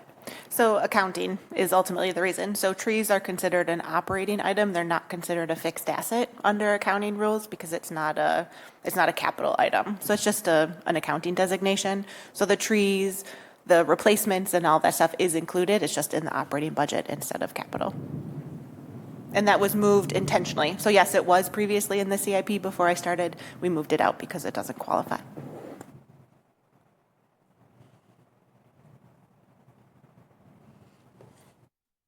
Fantastic. Looks like we can move on. Scott, are you all done? I think so, unless there's questions. No, we're all done. Thank you so much, Scott. And then we can move on to the main event. Public Works. Tim Volker, take it away. Thank you. And to start off right away, we'll start with our maintenance facility expansion project. This was the new project that the mayor had mentioned in her presentation, the $16 million project. And really the description of this project is just to demolish the 3 existing buildings. It's the old salt shed, the middle storage shed, and the old Public Works garage and fire station. Those buildings are approximately 40 to 60 years old and have seen their useful life. We're currently using them for cold storage. So that's kind of one component of this new facility expansion. That the next component would be additional space for the purposes of providing maintenance and repairs to city vehicles and equipment, as well. What the city's looking at doing is handling the maintenance and repair of the police fleet in-house. Right now it's outsourced to local dealerships to maintain those approximately 30 vehicles. So city has had conversations about bringing that in-house. In order to do that, we'd need the space to do that, and our current facility does not have that. We could do it temporarily. However, in the long term, a facility expansion would be needed to that. Then lastly, the last component for this expansion would be to house our base of operations for the streets, parks, and utility crews. So basically move the shower facilities and office space into this new facility, and then open that up where they currently have their office and shower facilities for more storage in the existing building. So we kind of spaced this out where the city would do this after the police facility. So this would be the next big building expansion that the city would have planned in 2028. We'd look to do a needs analysis, 2029, the design, and then 2030 would be construction of the facility.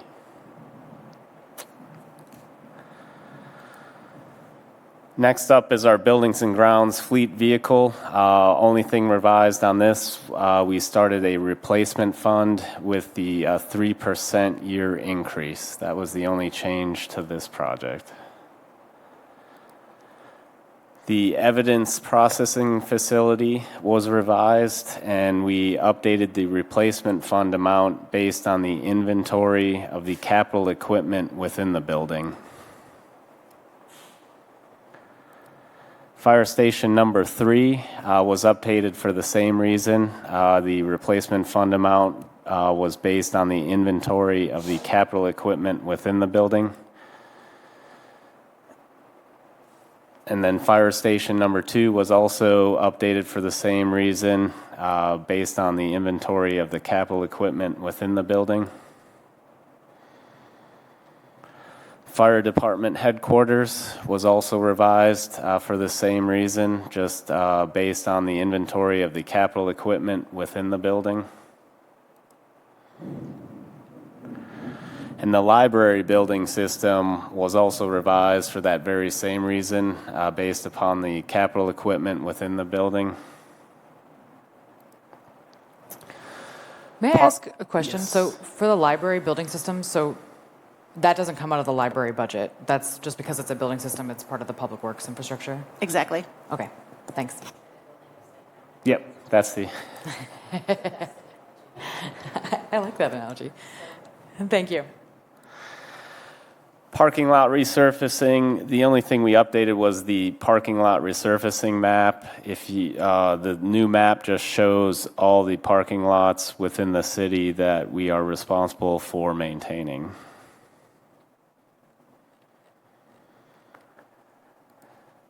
City campus building system was revised based upon the inventory of the capital equipment within the building. And the maintenance facility building system was also revised on that same reason, just based upon the capital equipment within the building. And then our City Hall remodeling project was revised. We updated the total cost of the project to $6.5 million, and that was based upon a cost estimate that we received from Pepper Construction.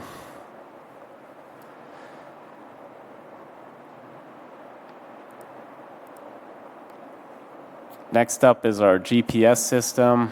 That remains unchanged.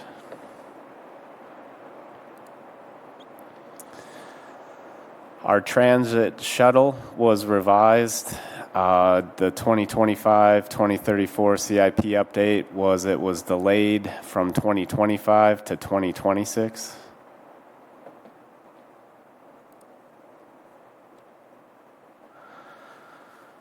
Next up is our McKee Road Path project. This was also mentioned in the mayor's opening presentation. This is the 10-foot wide multi-use path on the south side of McKee Road between Fish Hatchery Road and South Seminole Highway. Really what's driving this project is we have a water main replacement happening on the south side, so that the sidewalk is going to get replaced regardless based on that water main. And if we can obtain a grant, we would look to upgrade that sidewalk replacement to a 10-foot wide path. If a grant is not able to be obtained, we would just replace with the existing sidewalk. Bill? Yeah, well, so when you say replace with the existing sidewalk, are you talking about like preserving the existing slabs and putting them back? No, removing the existing sidewalk and replacing it with a new sidewalk. What's the cost differential between concrete sidewalk and an asphalt path? I would have to look at the current unit prices we have for that. I mean, asphalt is likely cheaper, right? Correct. Yeah. So I guess I'm wondering about the size of the grant that would be necessary to make that improvement. Is that? Yeah, based on the cost we have here, and this is the 10-foot wide path. It's about $400,000 for construction, and then obviously there's you deduct that concrete sidewalk to get that difference. I think that would be a good question if in the case that we don't get the grant, which hopefully our fantastic team does get a grant. But if we don't, that's a very interesting question of how much would it be if the city funded that differential if we're already doing it. But I appreciate you looking at upgrading something while we're already under the hood.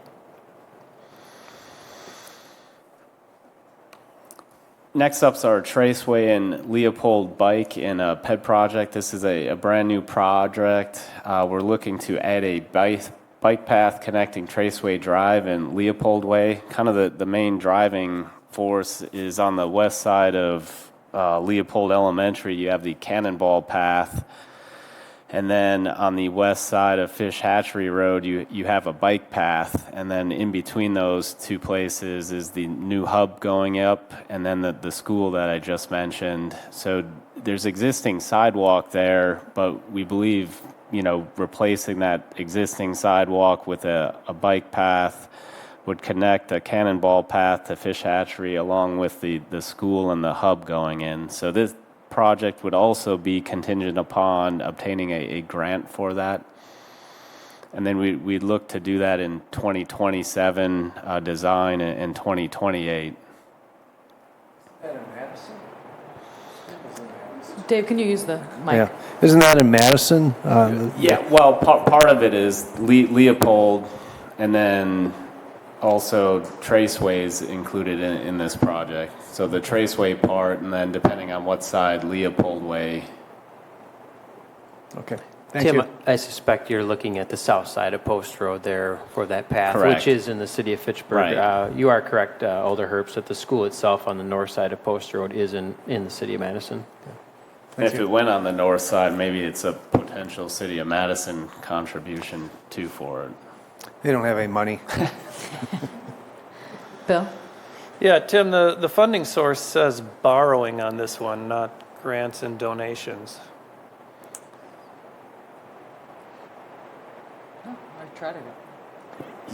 I think this would be one of those that we think is a high priority project that we'd like to still do even if we don't get a grant. If we get a grant, that's great, and we'll try to do that, but wanted it to still be authorized in case that grant doesn't happen.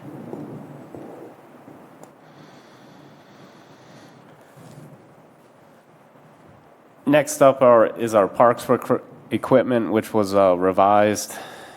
And then on the spreadsheet, the yellow highlighted items are the items that were updated as part of this 2025 CIP.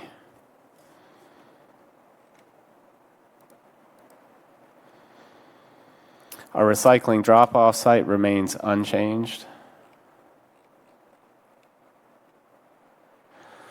Next up, we move to sewer. Our McCoy Interceptor extension was reinstated for 2025, and we increased in funding based on pricing that we received on past rejected bids for this project. Can you explain what an interceptor is?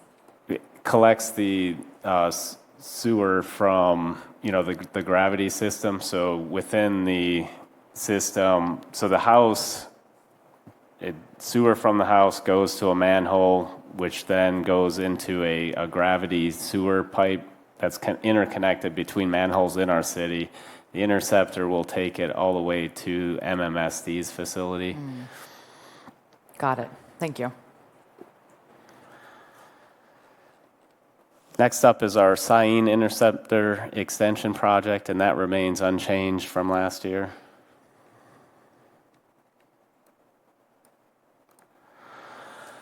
Next up is our Fitch-Rona Road sanitary sewer lining project. We revised this project because we shifted it from 2025 to 2027 in order to enter into an intergovernmental agreement with the town of Verona's portion of the costs. And we included a 50-50 split between us and the town of Verona for this project.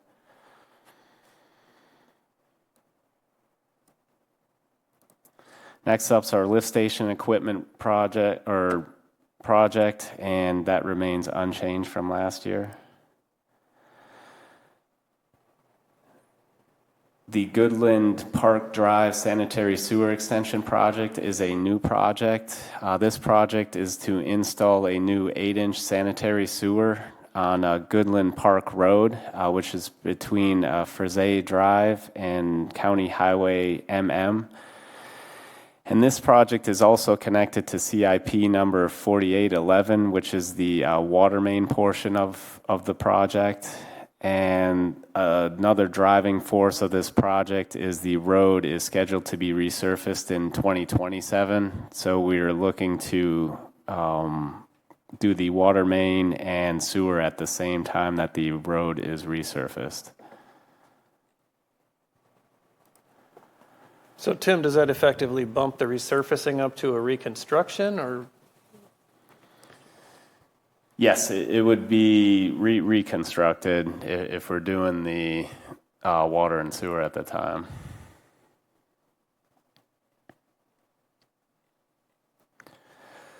Next, we move into our stormwater projects. First up is our stormwater pond dredging and retrofits project, which was revised from last year.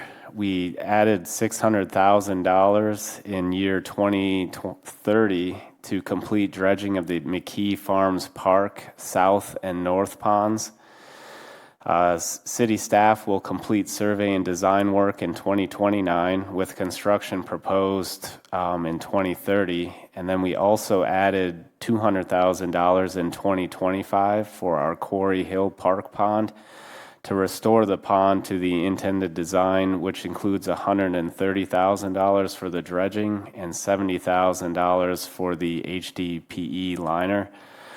And really, the driving force on adding the Quarry Hill Park Pond is the city had previously intended to do the Techlands infiltration repairs in 2025, and that's the Quarry Hills adjacent to that. So the mobilization for those two ponds is a cost savings for the city. So that's why we had included that Quarry Hill in 2025 due to the work of the adjacent Techlands infiltration repairs.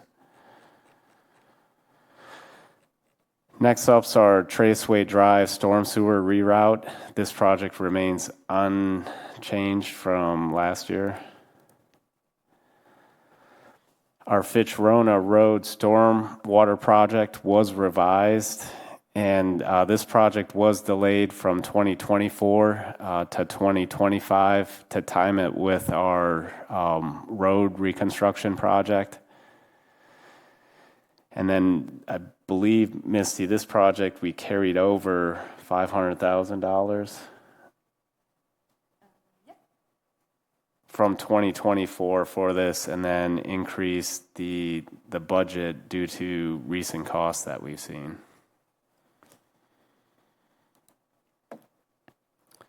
Next up's our drainage and flooding improvements project. This project remains unchanged from last year. Our Lake Barney watershed project was revised from last year.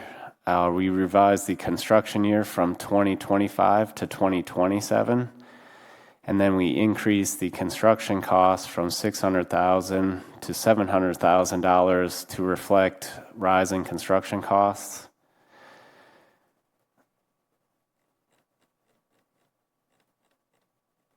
What's the funding source on that? The funding source is our stormwater utility rates, and then also contributions from other entities, which is the town of Oregon for this project. Okay. Or village, sorry, of Oregon. Just a bit of a tangent. What's the current situation at Lake Barney? We've had an awful lot of rain as recently as right now. Correct. So this project can't commence until the conveyance channel is constructed through Lerner Park, and that's the village is doing that project. So we're really on hold till they move forward with their project. There's no intent of us upgrading Lake Barney till that gets done. Otherwise, that's just a bottleneck downstream. Like, I mean, currently, because I know people who live near there have had a lot of problems with flooding. Like, what are they going through right now? Lake Barney? Yeah. Lake Barney is, I believe Ben checked that, and the water levels were nowhere near, the flooding in the previous years when this project came about. So right now it's doing good. Okay, good. Good to hear. Yeah. What part of Fitchburg, what neighborhoods are stormwater draining into there? Into Lake Barney? Yeah. Ben would be able to answer that. Can you just send me an email on that? Absolutely. I would like to know that too, because this is in District 4, yeah? Sure. Yeah. I bet the council and mayor would like to know. Will do.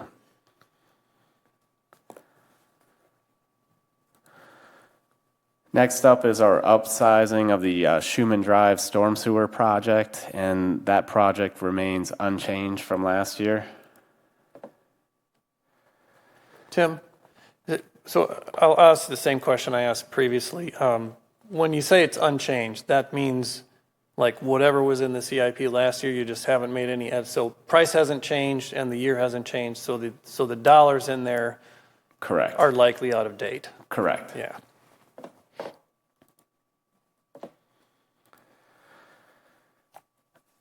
Next up's our Lacey and Seminole Regional Stormwater Project, and that project also remains unchanged.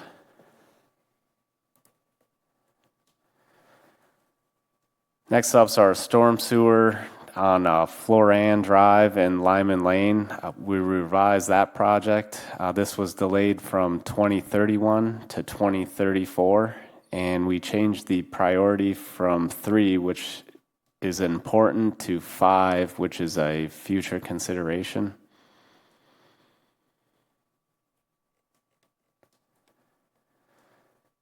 Next up is our Nine Springs Creek restoration on the golf course, and we revised this project. The planning and construction was pushed from 2025 and 2026 to 2027 and 2028 respectively. Funding for the planning and engineering was revised to reflect 100% stormwater utility rate funding. And staff will apply for the Dane County Water Quality Grant and DNR Construction Grant to fund 50% of the construction costs for this project.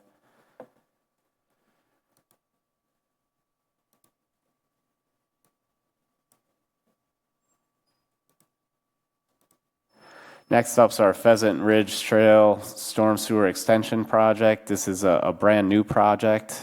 This project will involve installation of storm sewer, manholes, and inlets on Pheasant Ridge Trail north of the Pheasant Ridge Deer Valley intersection. It's anticipated that approximately 750 linear feet of storm sewer will be installed. Currently, there's no storm water infrastructure in this area, which has resulted in minor flash flood events at the intersection. So we're looking to extend the storm sewer to help alleviate the flash flooding experienced in this area. Next up's our Yarmouth Greenway Stabilization Project, which is brand new. The Greenway is an intermittent branch of the Nine Springs Creek that extends from McKee Road to the Nine Springs Golf Course. Significant areas of stream bank erosion have been observed over the past 10 years. The erosion was initially assessed as part of the 2013 Nine Springs Watershed Master Plan. Ultimately, the plan recommended improvements to the greenway to help reduce erosion of the stream banks. In 2023, city staff, in coordination with DNR staff, again assessed the greenway and determined the stream bank erosion issues have persisted. Vertical banks of bare soil were observed throughout the greenway, indicative of significant soil loss. The proposed stabilization project would primarily involve removal of invasive woody growth along the stream banks, grading the vertical banks to establish gentler slopes, and an installation of hard armor such as riprap to further protect the slopes from erosion. And this would be funded by the Stormwater Utility Rate Project. We'd look to plan and design the project in 2025 with construction in 2026. Tim, on that, a number of years ago, that area along the Capital C Trail, we went through and we cut out all the brush under there. Yeah, it really looked nice, and then we didn't stay after it. And then it grew back up in the erosion. So any part of, whatever we do with the stream, there's that area from kind of a, I don't know if you'll call it a ridge, that's flat till you hit the stream. We need to maintain that. Okay. Again, get the invasive out of there, and we can't just let it grow back again, because that's why we have, I think, a lot of the problem we have now. Is the woody growth in there, that's probably helping with prevent erosion, isn't it? I mean, if there was nothing there, there's nothing preventing anything. There's nothing holding anything in place. We'd get grass if we get grass in there. Yeah, I think it would. Yeah. I don't know how much grass you'd get, Bill. You have a canopy there, but I think I believe it hurts us, but I could be wrong. Well, regardless if it's invasive, that's not good. It's choked off. It's choked off. Next up is our stormwater equipment, and this remains unchanged from last year. Now we move into our streets division of public works. First up is our highway equipment, CIP, and this was revised from last year. Various changes were made to the inventory of vehicles for replacement. We added $250,000 of advance funding to account for delays in equipment being added to the replacement fund and significantly increased costs that we've seen funded by a transfer from the general fund. This additional funding is not considered a structural deficit because the replacement fund is subsequently established.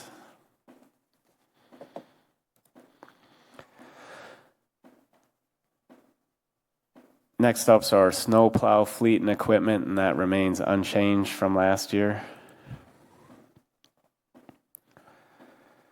Our street resurfacing program remains unchanged from last year. We do just have a note for 2025, 2034, just that Fitchburg has approximately 145 center lines of roads, and we add about 1.5 miles each year through development. With current funding levels and construction pricing, the city would be able to resurface about 2.3 miles per year, giving a 63-year road lifespan. With aggressive maintenance practices, roads generally last about 35 years, which means Fitchburg should be resurfacing 4.2 miles per year. I was going to ask about that, Tim. I see these numbers are still in the 1.2, 1.3 million range. This year we're spending a total of 3.5 between resurfacing and crack and chip sealing. And as I skimmed through here, I didn't notice the street maintenance budget in here. Is that out of operating budget? Or yeah, street maintenance falls under the city's operating budget, so it's not included in this. We do have a fund balance of $4 million in here for this project. So we are able to resurface some additional streets. However, that fund balance will eventually run out, and to do the appropriate mileage for the next 2 to 3 years? Correct. Okay. Not ideal.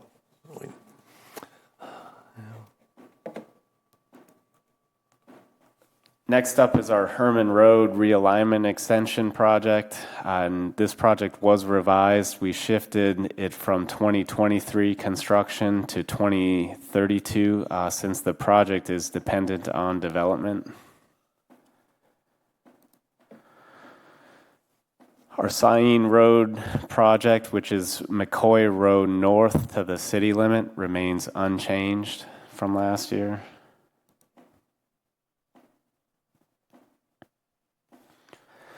Next up is our Sain Road project, which is from McCoy to Lacey, which was revised. We updated the cost based on a 90% engineer's opinion of probable construction cost, and the amounts are rebudgeted for phase 2.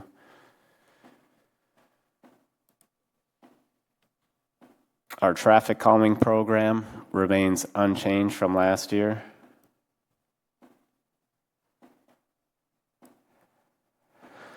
Our sidewalks and paths remain unchanged from last year. Tim? Yes. So I see the useful life for, the project name is sidewalks and paths, but the useful life is listed as 50 years, which seems appropriate for concrete, but probably not for asphalt. Any commentary on that? Correct. Concrete, 50 years. Asphalt, a little less. And how, in general, how are our paths holding up? You go to McKee Farms Park and you can see there's weeds and tree roots that just grow up and bubble up the asphalt. Yeah, we're looking at, doing a similar maintenance on our bike paths with the crack sealing to, get longer useful life out of that and kind of more bang for your buck to have that asphalt last longer. So try to get the paths on a similar maintenance schedule as our roads. Do we coordinate with like the city forester to, like when trees are being planted, if they're planted next to a path, can we like dig an extra deep hole so that the roots can go down more so than out and push up the asphalt? Is that a thing? It's something we can discuss with her if those discussions haven't been happening to, properly plant the tree to try to inhibit that growth into the path. But there's only so much you can do.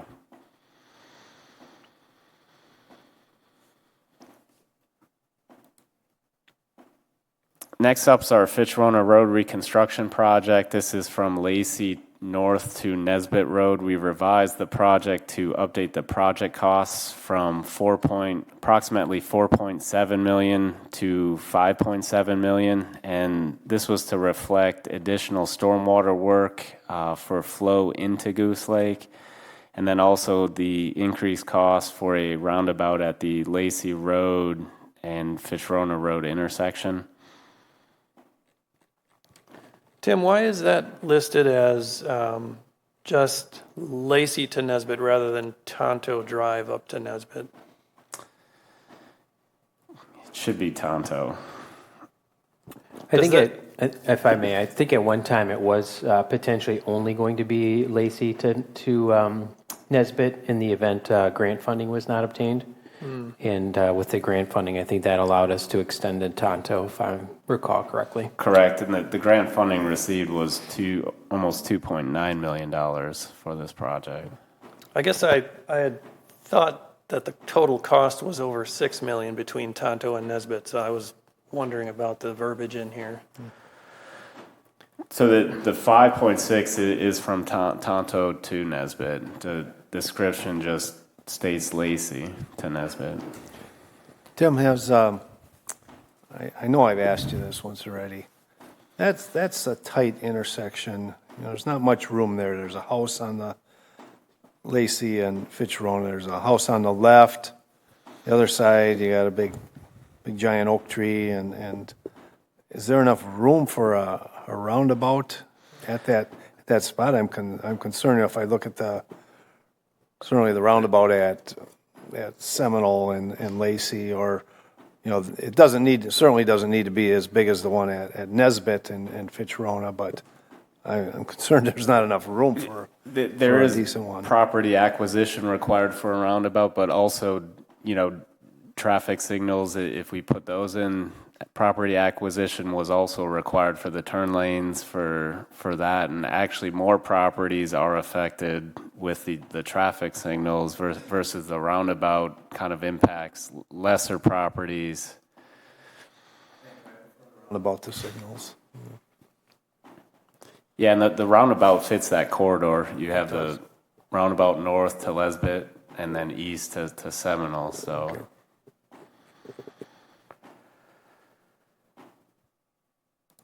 Next up's our Lacey, Seminole, and Seminole Path North, which was revised.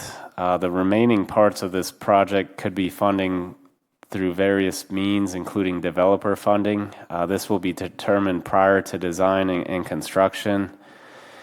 And we also changed the project name to remove parts of the project, and we accelerated construction from 2026 to 2025. So this project was kind of additional components that we removed out of the title because we've constructed them as part of the Lacey Road Seminole Highway project. Where is this path going? So this path, I believe, would be on the west side of Seminole, on the east side of the O'Brien property. It's on so it's north of Lacey. Am I talking? Yeah, between Lacey and the trail that ends at the hop house. Correct. It seems it seems to me like, it's a lot of money when we have a parallel path a block away, and there is a block away you have a parallel bike path, and Seminole Highway does have a paved shoulder that's big enough for riding. I ride it every time I come to City Hall.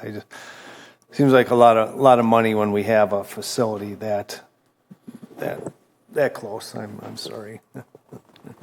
Well, and there's development plan for that area there. And there's a, so there, in order We to. can have this conversation through, Yeah. All right. Point well taken. Thanks. Let's move on. Next up's our maintenance of arterials. This project remains unchanged from last year. Our County Highway project, this is McCoy Road to US Highway 1218. We revised this. We changed the amounts and extents based on correspondence with the county. Project previously ended at Oregon Road, but now ends at McCoy Road. Next up's our County Highway D project. This is from Sparklestone to 450 feet south of Burnlin Road. This was also revised based on conversations with Dane County to update the project costs. Next up's our Fitchburg Road project. This is north of Wayland to south of Wayland Road. This project remains unchanged. Our Latitude 43 extension project remains unchanged. Our Irish Lane from Fish Hatchery Road to South Saline Road was revised. We delayed this project from 2025 to 2027 to 2026 to 2028 to better facilitate the Greenfield neighborhood plan. Next up's our Southdale Bike Connection project. This is a new project that the mayor had mentioned in her opening presentation. We're looking to add a combination of bike lanes and bike path to connect the Southdale neighborhood with the Capital City Trail and the existing Fitchburg bike network. Because of the wetlands present along the corridor, large portions of the bike path will likely need to be boardwalk, similar to the one installed in Nine Springs with a steel superstructure and composite decking. A justification for this project, Southdale neighborhood is isolated by pedestrian access with the rest of Fitchburg and its bike trails. A higher than average number of residents in Southdale do not own a car, so providing safe bike access is even more important in this neighborhood. And we're looking to design in 2028 with construction in 2029.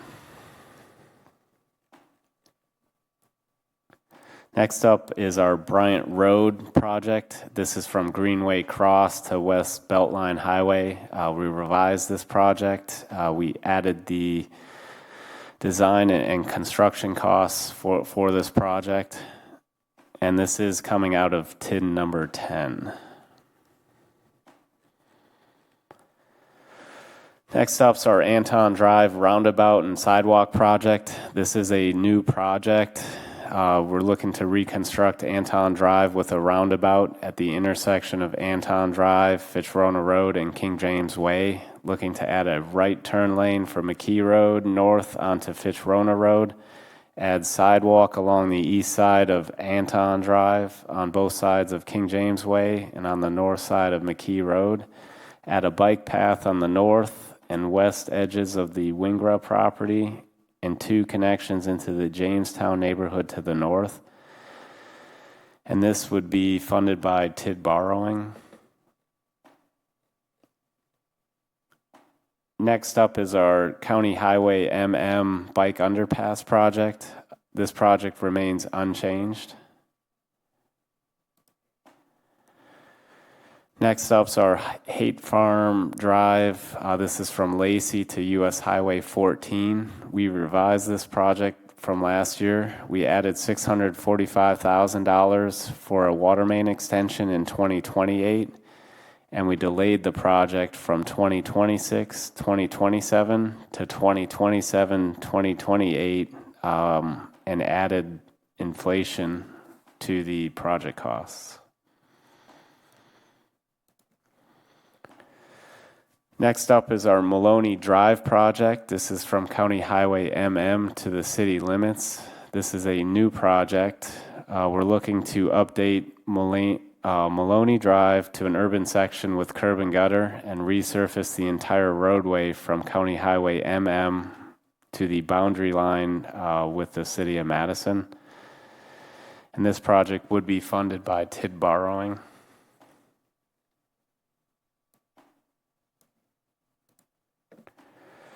Next up's our extension of the bus rapid transit system. This is a new project also mentioned by the mayor in her opening presentation. Madison Metro Transit System is developing north and south BRT, which stands for Bus Rapid Transit, which is expected to begin in 2025 and will arrive in Fitchburg in 2027. This is through along the Fish Hatchery Road corridor up to McKee Road. This phase is funded mostly through federal grants, TIF, and local funding. And then in 2033 is an extension for $5.5 million from McKee south to City Hall campus. And our last project for the streets division was our Basswood Drive reconstruction project. This is a new project that would turn the intersection of Basswood Drive and Buds Drive into a cul-de-sac and better delineate the private roads that intersect Basswood Drive with concrete aprons and signage. This project will also improve stormwater, sanitary sewer, and water mains, and this project is funded by TIN number 18.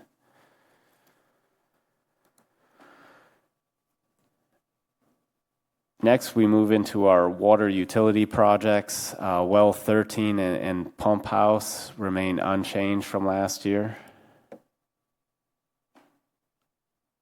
Our SCADA project remains unchanged from last year. Our water tower repainting project was revised. We updated the project to delay painting of the water towers due to satisfactory paint system conditions in recent inspection reports. And we increased the cost estimates based on current projects in the area.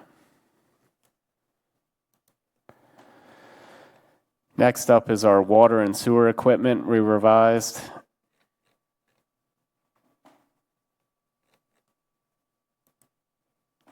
And that the updates can be seen within the yellow highlights of the spreadsheet.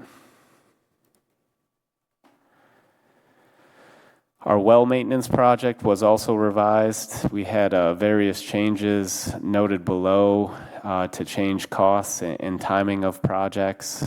So within the description, you can kind of see the number of years in between maintenance of each well, from well 4, 5, 7, 8, 10, 11, and 12.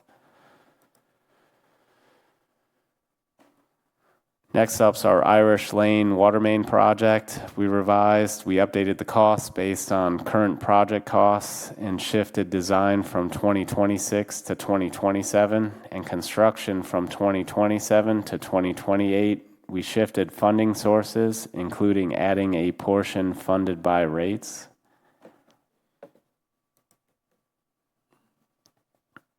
Our Tower Hill water main project was revised. The water main on Barbara Drive and Lyman Lane has reached its useful life and needs to be replaced.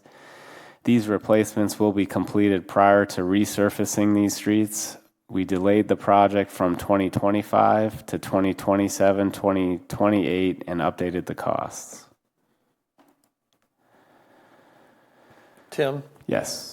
Earlier, you had mentioned stormwater, or what was it at Floran and Lyman? And that was a stormwater improvement project that we delayed I believe, to the 2034 and change the priority of that project from 3 to 5. Okay. So to give you some background on this, we looked at doing this a couple of years back and went through it with the neighbors, and most of it would be assessed to the neighbors, and there was basically zero interest from the neighbors in paying for that or having it happen. They preferred to have the street be slightly icy versus having that. And because there was no desire, we pushed it back. We didn't want to remove it. Right. Because there is an issue there. We didn't want to lose track of it, so that's kind of the intention of moving it to the last year and kind of changing the priorities to kind of keep it on our radar, but far out. So there's no efficiency to be had in doing the water main at the same time as the stormwater? The only efficiency would be the roadway resurfacing. Okay. And really the MOB costs. So there's a small savings there, but the project cost would still be significant for the property owners. Okay. Next up's our customer water meters project, and that remains unchanged from last year. Our AMI and meter project remains unchanged from last year. Our McKee Road water main project is a brand new project. This is to replace the 12-inch transmission main along McKee Road. This was previously briefly discussed with the bike path on the south side of McKee Road between Fish Hatchery and Seminole Highway. The water main, however, would only be replaced between Chapel Valley Drive and Osmondson Road. And basically, justification for this new project, it's just reached the useful life and it is needed of repair. Next up's our Anton Drive water main. This is also a new project. We're looking to replace water main on Anton Drive between Williamsburg Way and Fitchburg Road. This water main has reached its useful life, and replacement of the water main will be completed prior to resurfacing Anton Drive. Next up's our Belmar water main project. This is a new project looking to replace water main on Apache Drive from Thurston Lane to Genuine Road, and Genuine Road from Red Arrow Trail to Apache Drive with an 8-inch ductile iron water main. And this water main's also reached its useful life. And last but not least is our Goodland Park Drive water main. Briefly mentioned this in our previous project when discussing the sewer and resurfacing of the roadway. Here we're looking to install the 8-inch new water main along Goodland Park Road between Frisee Drive and County Highway MM. And this project's connected to the sewer project, which is ultimately connected to the road project that's to be resurfaced in 2027. And with that, does anyone have any questions? Any more questions? Looks like we got them all as we went along. Thank you very, very much, Tim. That was welcome. fantastic. And we can move on to, that was the end of our presentations. We can move on to agenda item 4, action items. Can I actually interrupt? Oh, I'm sorry, go ahead. Can I do next steps first, if that's an option? Yes, please do, Misty. Cool. Do you want me to cover the admin ones? Oh, yeah, and admin, too. We all forgot about Sorry, that. Chad. Okay. I'll make it quick now. We're going to that go the rain back. has stopped. Admin. There you go. First one is a new proposal to create a land banking program and fund utilizing approximately $1 million of the Affordable Housing Fund that has been created through the closure of 3 recent TID districts. What this project would do would obviously allow us as a city to potentially purchase some land that could be available for future redevelopment or development and work with development partners to do that. If the council elects to approve this, staff would begin to work on developing some program guidelines and other things that could be helpful in implementing such a program. Solar investment, looking at solar panels dedicated to powering lifts, wells, pumps, and so forth. Funding has been added to this. I don't think we had changed this at all, did we? No. Thanks, Misty. There's no revise next to it, so there's nothing for me to talk about. Electric and hybrid vehicles has been revised, and looking at obviously the addition of some hybrid and electric vehicles through some through some TID closure funding, ARPA funding, and ultimately some fund balance appears to have been accumulated and transferred here. I must have butchered that one pretty good. Go ahead, Misty. Yeah, a little. So this one is the one that was established by Elder Gerhardt many years ago, where we use the gasoline savings in the operating budget to reinvest in our purchase of electric vehicles. We had done 20,000 a year and then it dropped to 10. And this proposal was to increase it back up to the 20,000 through the life of the 10-year CIP. I think you're on the next one. Yeah, it would have been helpful if I would have read the first paragraph of that one to make sure I was on the right particular project. So thank you. Let's see, the general fleet vehicles revised. So this is obviously a pool of fleet vehicles to be used by staff from a variety of different departments for miscellaneous uses. And again, just looking at fund balance, or utilizing some fund balance on the replacement side of things. Questions? Seeing none, we can go on to next steps with Misty. Yes, so I believe I sent it out, though now that I'm back from vacation, I'm questioning myself. Did y'all get the amendment form from me in Word version? If not, okay, I'll send it again. Yeah. So there is a form. If you're interested in proposing changes to the mayor's proposed CIP, which could include, dollar amounts, timing, new projects, removing projects, whatever it is that you would like to see changed from what it is currently, that could be proposed by a council member through the amendment process. There's a form to fill out for that, which I will email all of you tomorrow. You just fill out that first section, kind of describing what the proposed amendment is, and then I can fill out the rest of it. Staff is here to help you in whatever way we can, so feel free to reach out to the department heads that are impacted, and myself as well. We're happy to help make sure that we're on the same page and that the amendment is clear to the public as it's being considered. And then looking at the next steps in the schedule, and I know the mayor talked about this already, but let's do it one more time, just that we're at this stage. So this was the information gathering piece. Board of Public Works has already met, and the Plan Commission has already met. So tomorrow night is the first public hearing. This is where the community can come out and share their thoughts on the mayor's proposed CIP. You can use that information as well as all the other information you've gathered to do your amendments. Those are due on July 5th at 4:30 using that Word doc. I will accumulate those. Department heads will have the opportunity to put in staff memos to make sure that all of the context that needs to be considered as you're deliberating these amendments is all available and able to be considered. Those amendments will be shared with the mayor and council on July 12th. And then it'll be out on the website by July 15th.